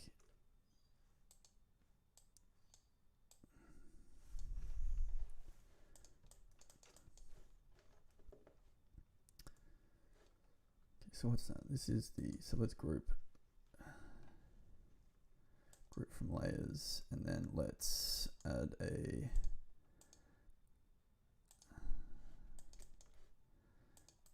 copy mask, add a black mask, paste into mask. Okay, so now we got this situation, and then I guess we can just get rid of that. Did that work? No. Get rid of all of that. Get rid of that and that. Delete. Remove mask. Okay, cool. So now we've just got the group. Now we've just got the group in here. Wait, no, that's not right. So we've grouped that. Remove that mask. We add a black mask to this. We say, okay, this version. So this is pine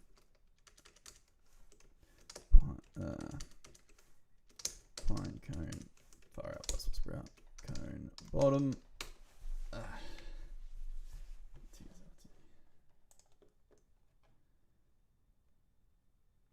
Yeah, I feel that. I think like having a, you've got to have your purpose, what it's for. And yeah, but you can't burn yourself out as well, to be honest. It's tough. What kind of work are you doing? Like, is there a way that you can start finding an overlap with the work and the...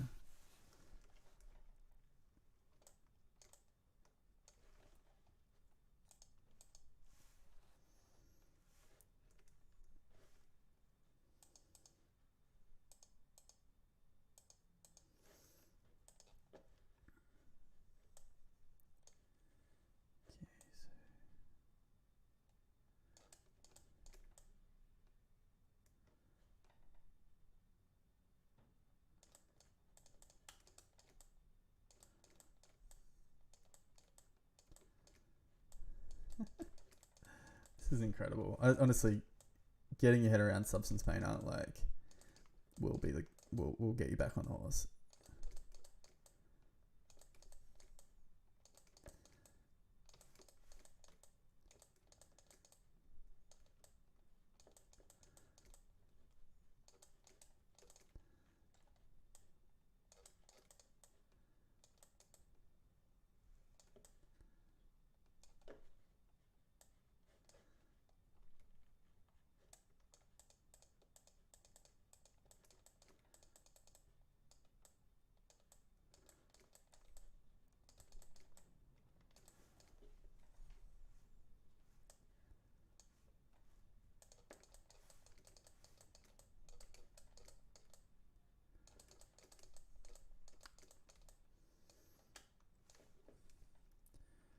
Okay, duplicate layer.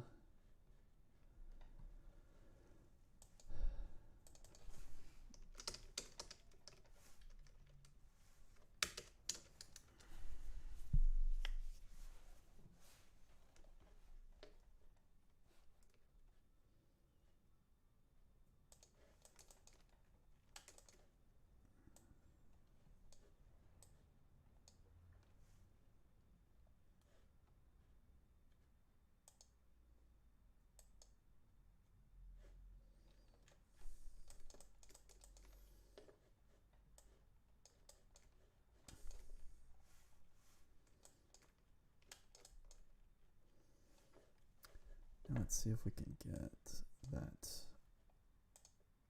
Yeah. So just apply it to all of them first.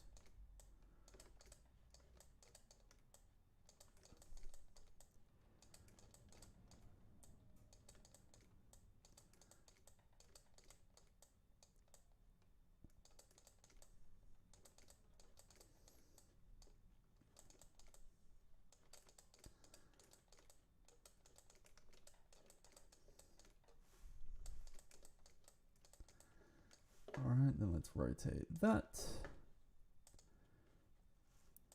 so that they also go up-ish. Oh yeah! Look at that grain. Oh my god, that looks so good! I'm so happy. Dos. Ugh. Yuck.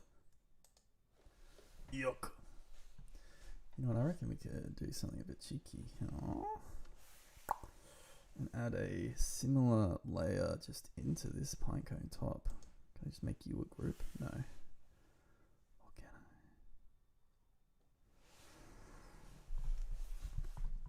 Well, how do they look? They're more like doddly bristly sort of situation. But I already have got this as a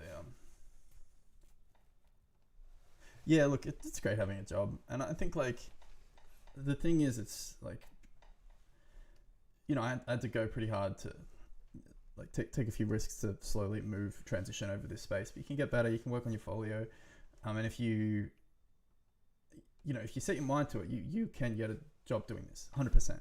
Or you can make nice niche pieces of art that tell stories. It's satisfying. You know what I mean? You just like have to figure out the balance that you can strike so you can be moving forward a step at a time. You don't have to go get a job at Microsoft as lead fucking VR designer or whatever, because it's all, no one knows what they're fucking doing at the moment anyway. Like, it's all like early days. Oh man, that looks so nice. All right, let's just give this pine cone a little bit of shaka shaka. So I'm gonna group. I already did the tips, so group layers of itself, and then add a black mask. And then let's copy that black mask and apply it to that. Paste into mask. What just happened? This blur is a bit blur. Okay, now let's just like duplicate this layer again, but instead of having a blur, it doesn't need a black mask anymore. I don't think so. No. Oh, hang on. Yeah, I'm pretty chuffed with it. Remove. Oh. So my pine tip detail. So what do we want? We want to add a bit of detail to that. So let's make the color super dark, like black, and then I might be going overboard. This is something that will happen to me sometimes. Color. No, I don't want a generator. I want a, what do I want? Remove that generator. I think I want to add a black mask.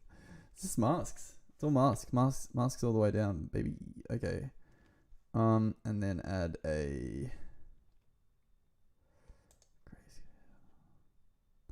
like a sort of like dotted, sort of like the tip.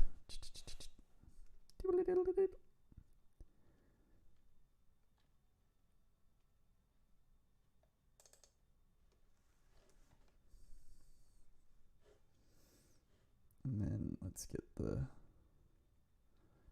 what are we dealing with here? The pine cone tip. Did that work? Oh no, I gotta add a fill layer.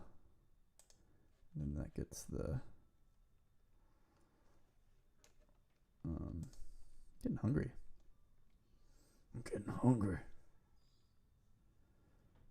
It's just like sort of stippling. I think that's what I'm looking for. The tip hopefully will mean that it doesn't have to. It makes a difference. There we go. 'Cause this is sort of like that, like, you know.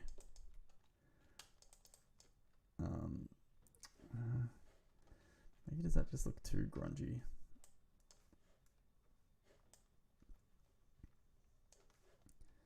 The bottom color is a bit yuck.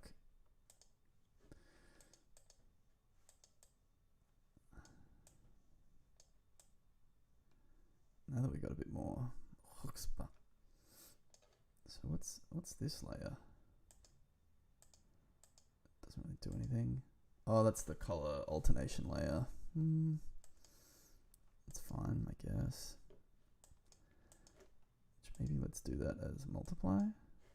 Hey.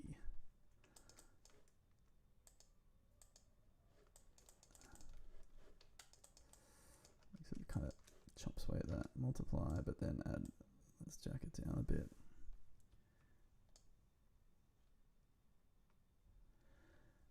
So I am here. Let me show you. Let me pitch it to you. I'm pretty happy with this. I'm gonna show you in 1 second.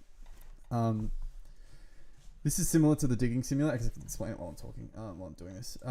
Similar to the digging simulator, where I sort of like started out with this like simple mechanic idea, which is like a touch simulator.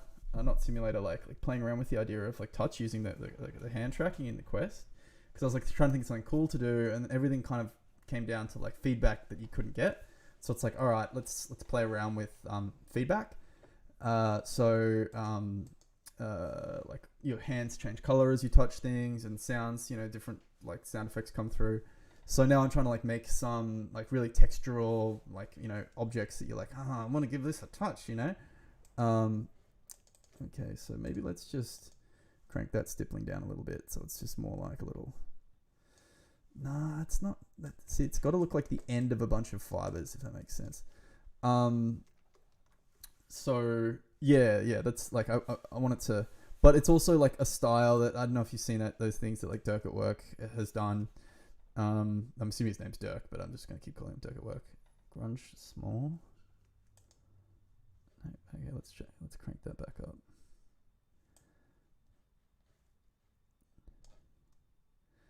You know what? Maybe I'm gonna have a break. I think I'm losing the plot. And yeah, it looks good. It looks like light falls off it. Okay. Print screen, paint. So yeah, I just got to do it. The classic progress shot on Twitter. It's funny, like sometimes I'm like, what's the point of like sharing this stuff online? Like, you know, why? But then it's cool because you connect, like, you know, I'm always not like a viral tweeter or anything like that, but like you connect with people like you. It's really rad. And you never know what of the stuff you post people are going to resonate with.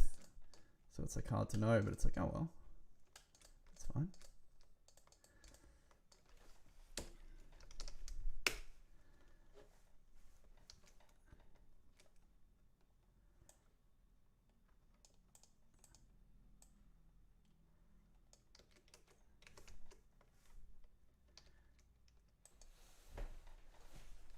So using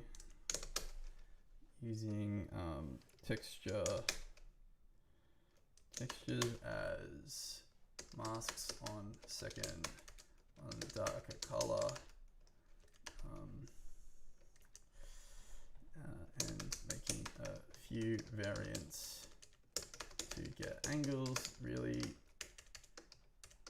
gets that pencil hashing detail effects I didn't know I wanted. Break time. Tweet.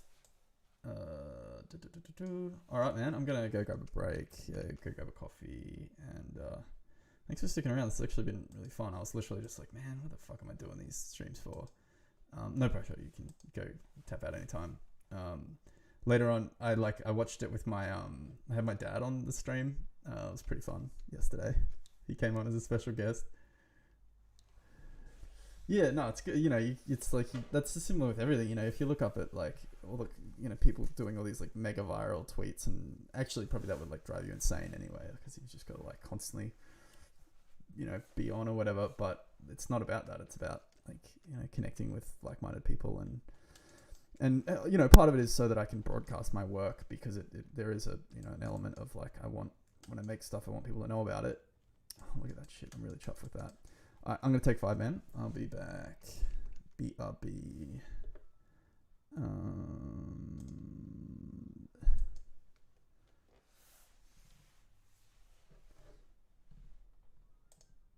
I enjoy your tweets too. You just got to do more of them. That's a trick with tweeting. You just got to just bat. See you, man. Good chatting.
Okay, last mile. Bear with me.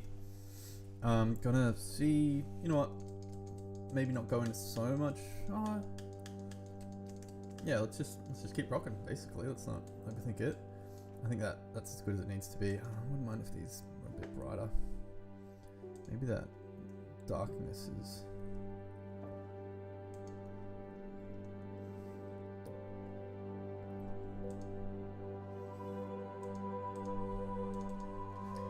Fine, tip. I need to get my standing desk up a little higher. I reckon.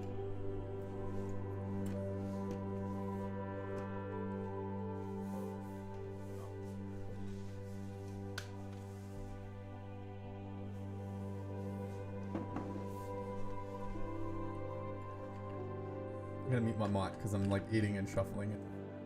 I got nothing to say.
Okay, so sorry, I'm just making a gradient here. Hey, I'm grading here. So let's get it from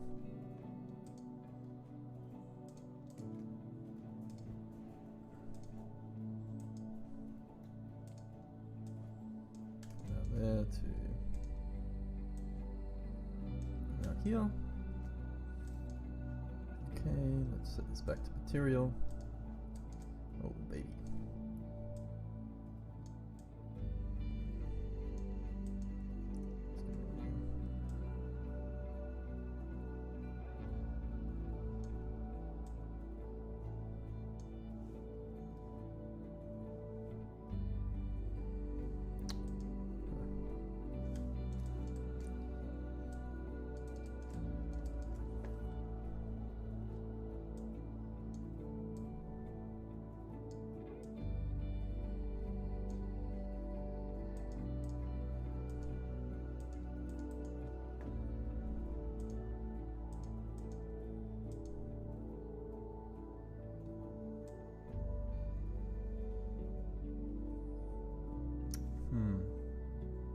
Wait a minute, yeah, alright, so the old chestnut needs a, you guessed it, black mask, and then you add the generator to that, 3D linear, alright, contrast needs to be super sharp, right. So where's that middle line? Oh yeah. Oh yeah. Fuck yeah. That looks sick. Now I want it to keep popping. Just be closer to its original orange, but it just pops. That's enough to group. Group layers. Popped plants. Give it a bit of a chestnut, add black mask, and we'll do that. Oh yeah.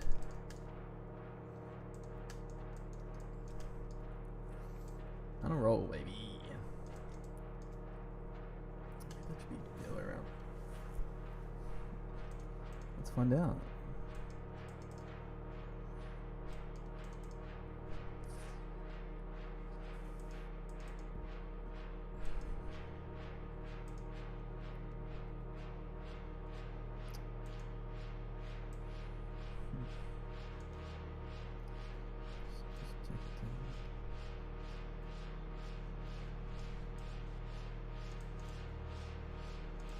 Cool. Dig it. Okay, so then let's add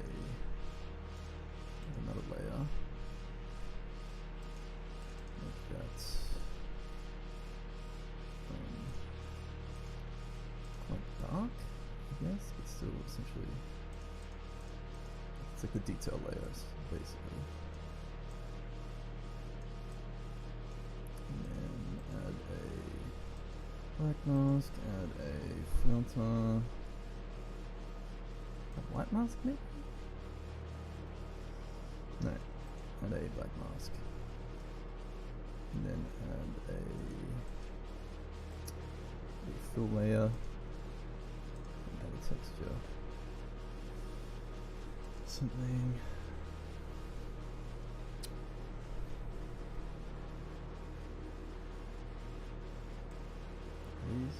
Oh, that's where the UV wraps. Alright. It's fine. Few little fish scales. If I could have unwrapped that differently. I'm thinking of unwrapping differently. Ooh,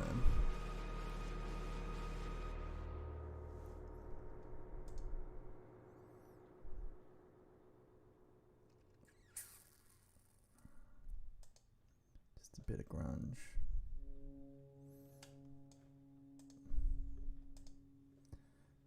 Cool if I could like read the full titles here.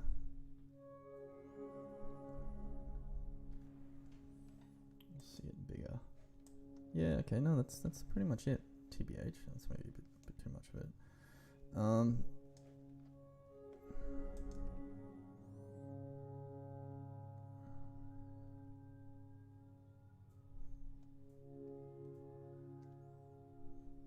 Here we go.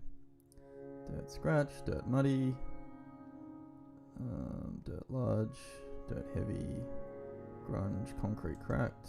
How does that look? Invert mask, something better. That's pretty much what we're looking for. It's just a little bit too, you know, it's a bit over the top. It's a bit OTT. So what we could do then is go, okay, now we've got some cracks and some grunge. We can, what do I want to do is group again. I'm gonna name these babies. Group layer, add a, you guessed it, black mask. Now we can get the brush out. And the brush's color is grayscale. No, we want to do white. Yeah, cool. All right. So now what we can do is like sort of blend in some of that crack everywhere. We want it to be. What the fuck is this tip? This brush tip. What the fuck is this brush tip? Just give me a regular brush, please.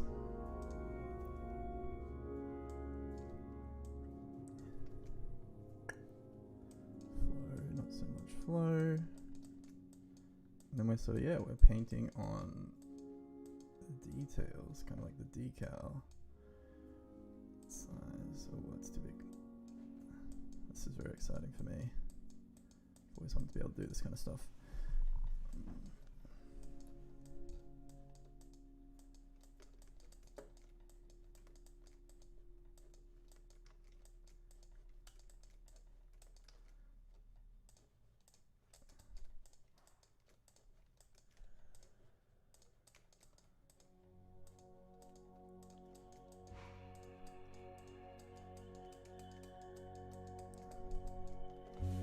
Maybe it's a bit too dirty.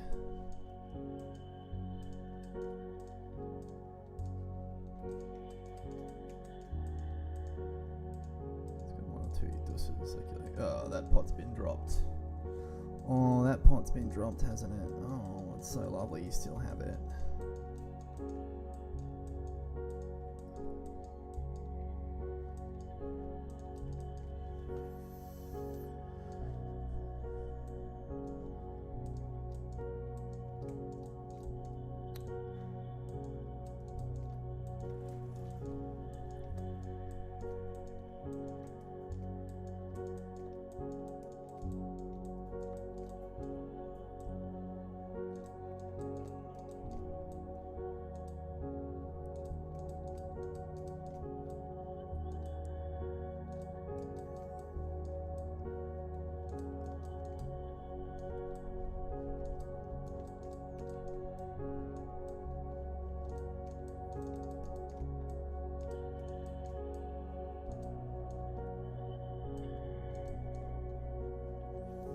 Oh yeah.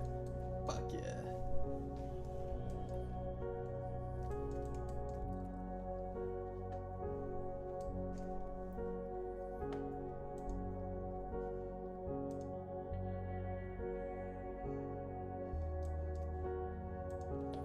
Is this a little bit too much value? No.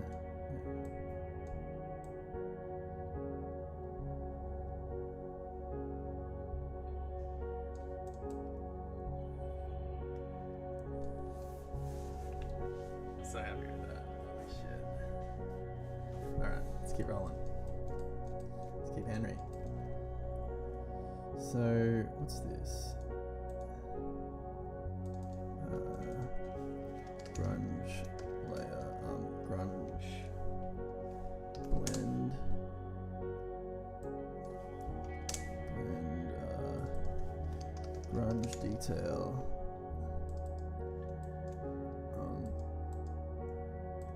What's this? Gradient.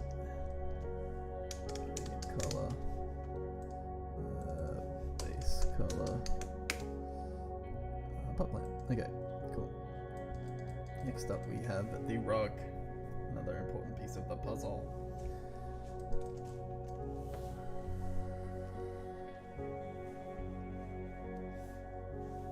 It's so wrists.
Alright, coming to the end of this grueling weekend of streaming.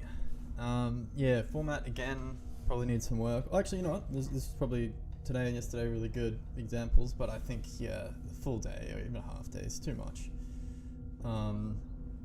Like, who's gonna watch this? Whereas, like, if I'm like, alright, 1 hour, first hour, I'll just, like, pop in some... Oh, but then again, if I had tapped out, I wouldn't have talked to Jake, so I don't know.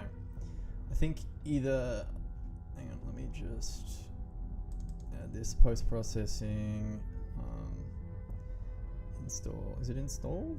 It's installed. Okay, cool. So I'm going to add a post-processing volume, and then I'm going to add a post-processing profile.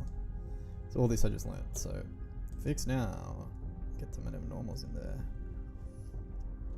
Now I'm going to get the camera. I'm going to bring it over here.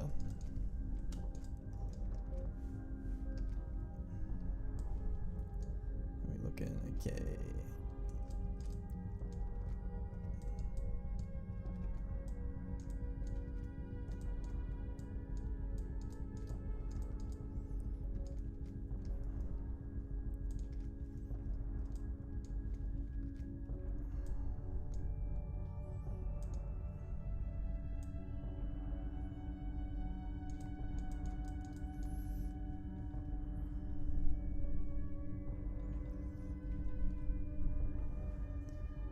Camera, let's give it a...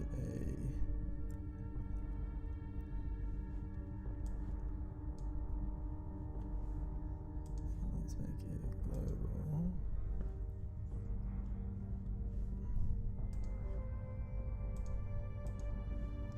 Let's add Unity auto exposure.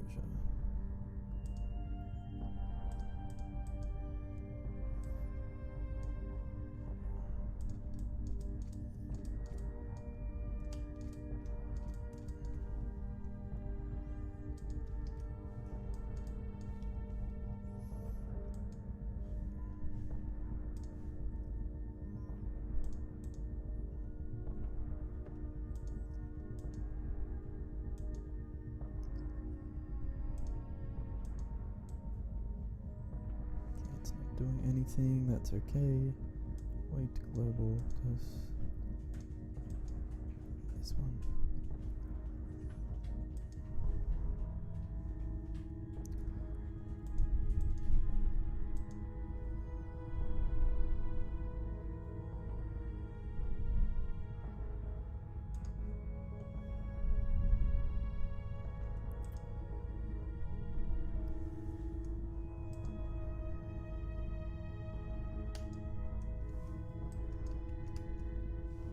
I've opened up Unity, and here is the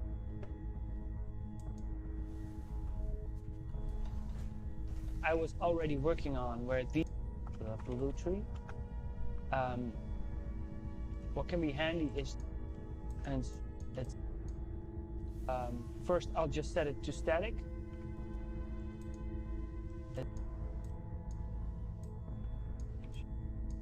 And start actually the blue to the blue, unpack pre and the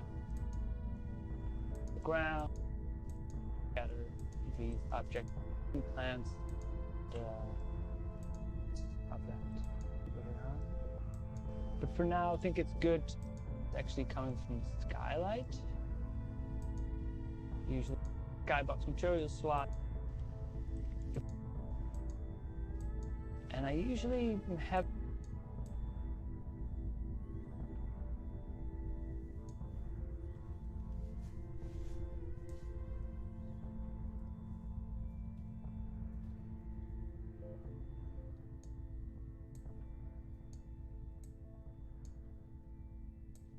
fish meat.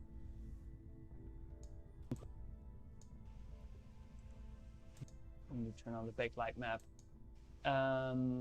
The correct layer where you put your post-process volume.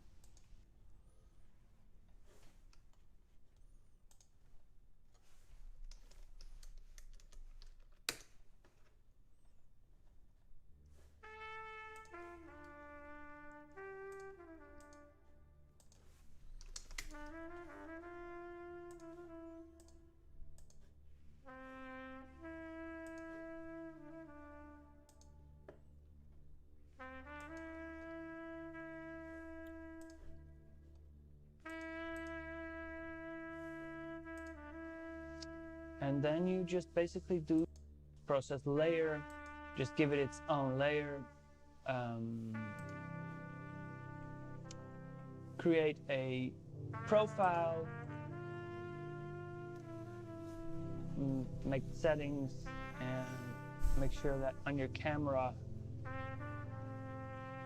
there's a post-process layer where you select the correct layer where you put your post-process volume, and then you just basically do the settings the way you want them.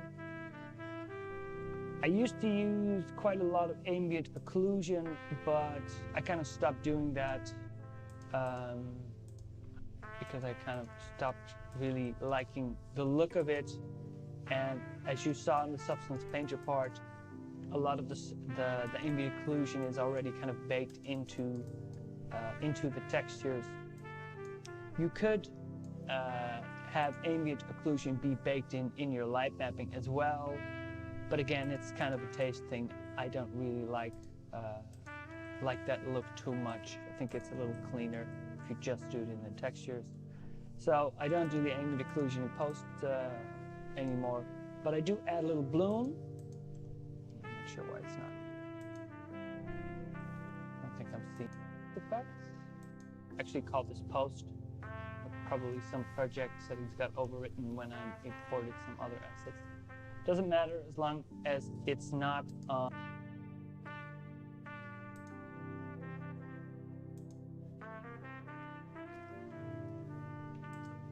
So for post effects, what you do is you add a post-process volume to the scene very quickly. You set it to global, and I'm not sure why this happened. You give it its own layer. I thought I actually called this post. Probably some project settings got overwritten when I imported some other assets. Doesn't matter as long as it's not on the default layer. Just give it its own layer. Create a profile. Make settings and make sure that on your camera there's a post-process layer where you select the correct layer where you put your post-process volume, and then you just basically do the settings the way you want them. I used to use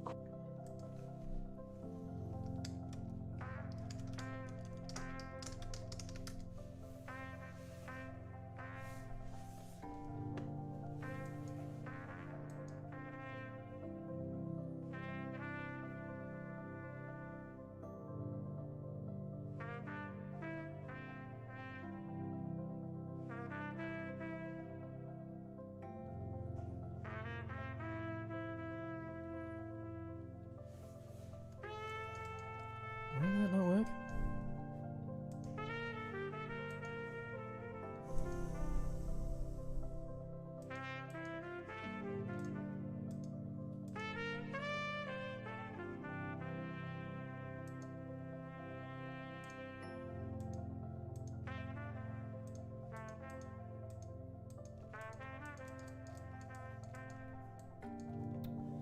Dang it.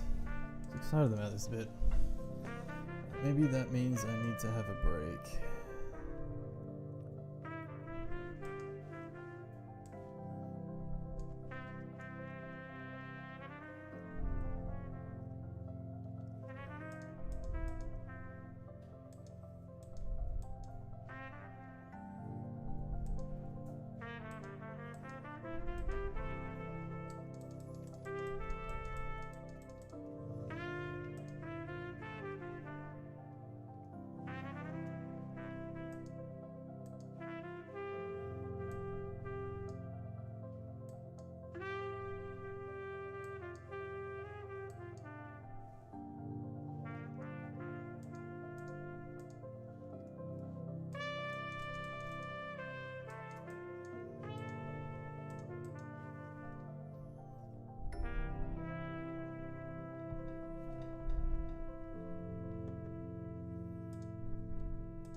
post effects. So for post effects, what you do is you add a post-process volume to the scene very quickly. You set it to global, and I'm not sure why this happened. You give it its own layer. I thought I actually called this post. Probably some project settings got overwritten when I imported some other assets. Doesn't matter as long as it's not on the default layer. Just give it its own layer. Create a profile. Make settings and make sure that on your camera there's a post-process layer where you select the correct layer where you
put your post-process volume, and then you just basically do the settings the way you want them.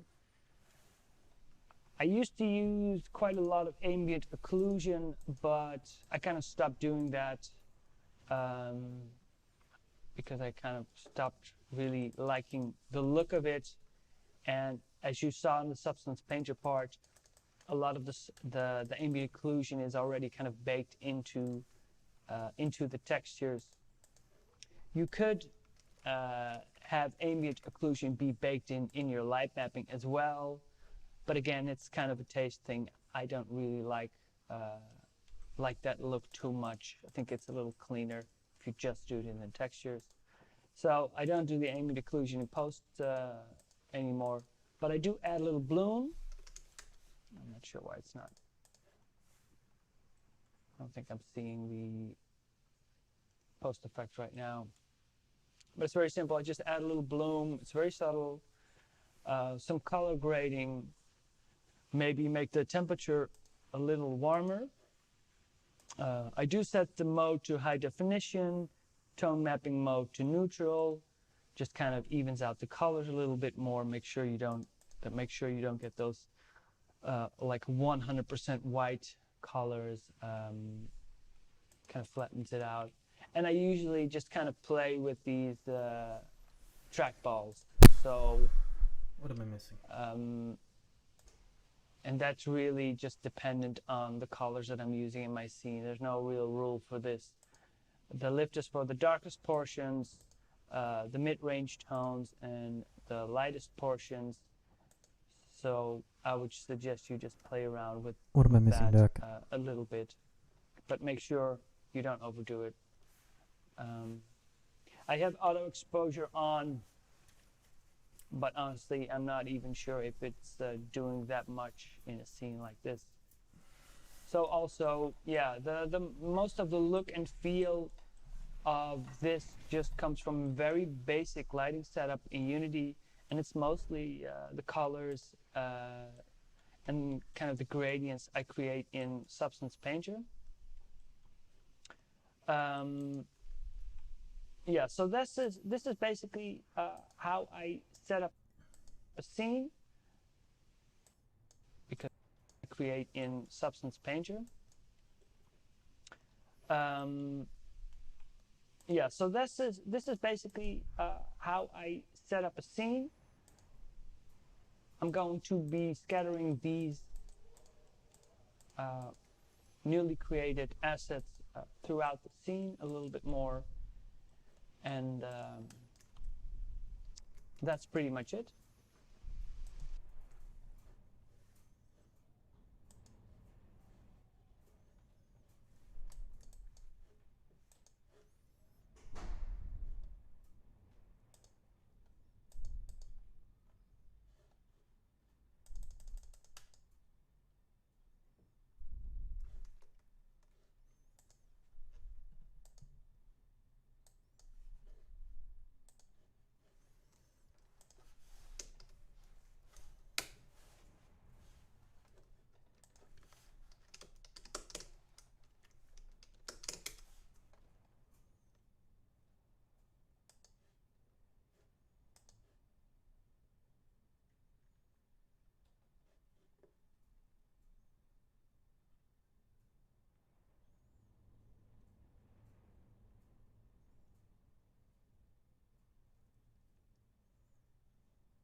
Well, I guess I am the world's biggest dummy because I can't figure it out.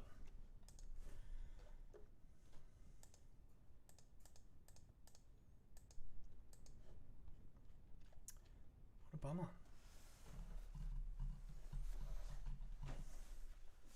Let's try closing Unity and opening it again. And if that doesn't work, I'm gonna pack it in. I'm so close.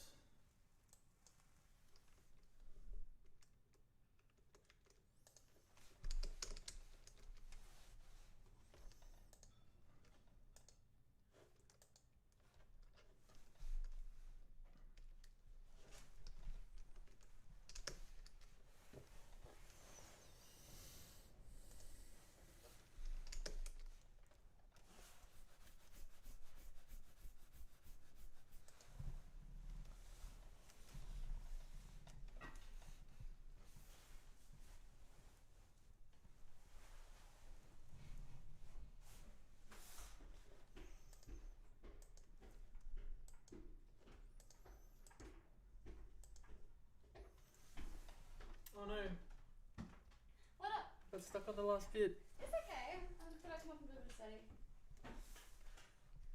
I was gonna come down and do my chores. Always out of sync. Oh, there you go. You give me a kiss.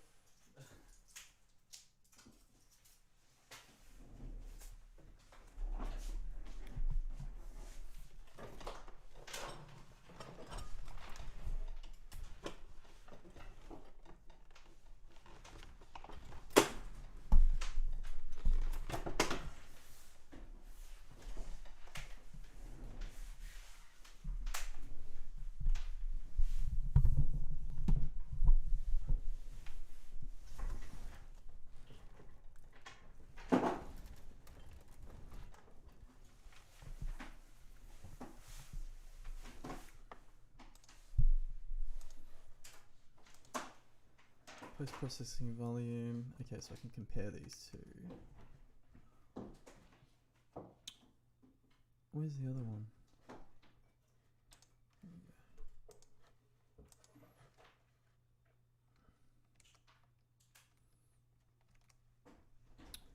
Is global, is global.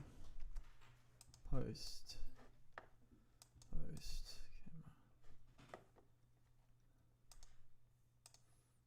Post.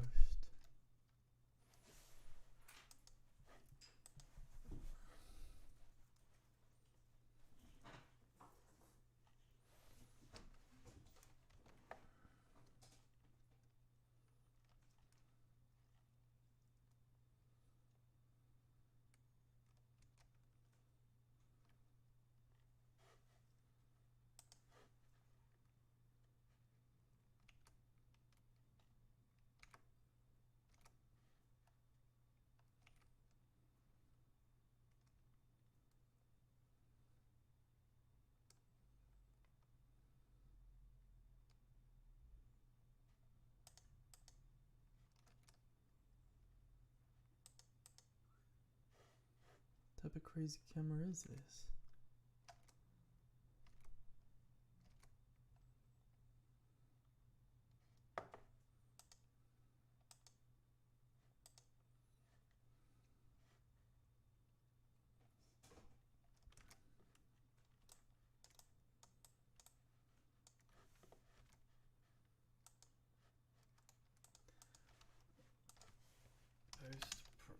Maybe you just can't use post-processing with lightweight render pipeline. Post-processing with lightweight render pipeline. Have I got the lightweight render pipeline?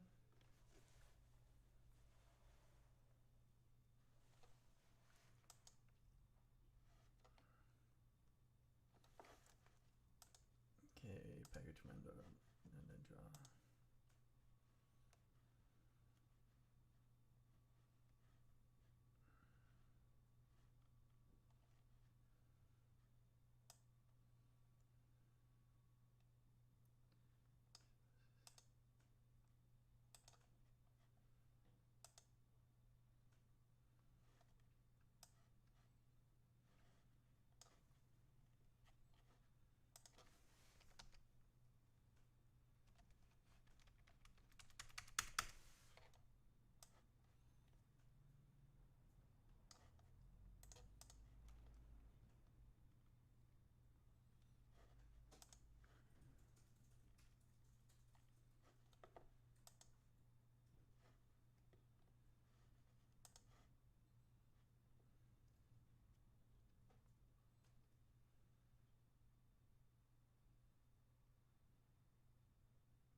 Harumph.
All right, that's me. That would be a record-breaking stream. I didn't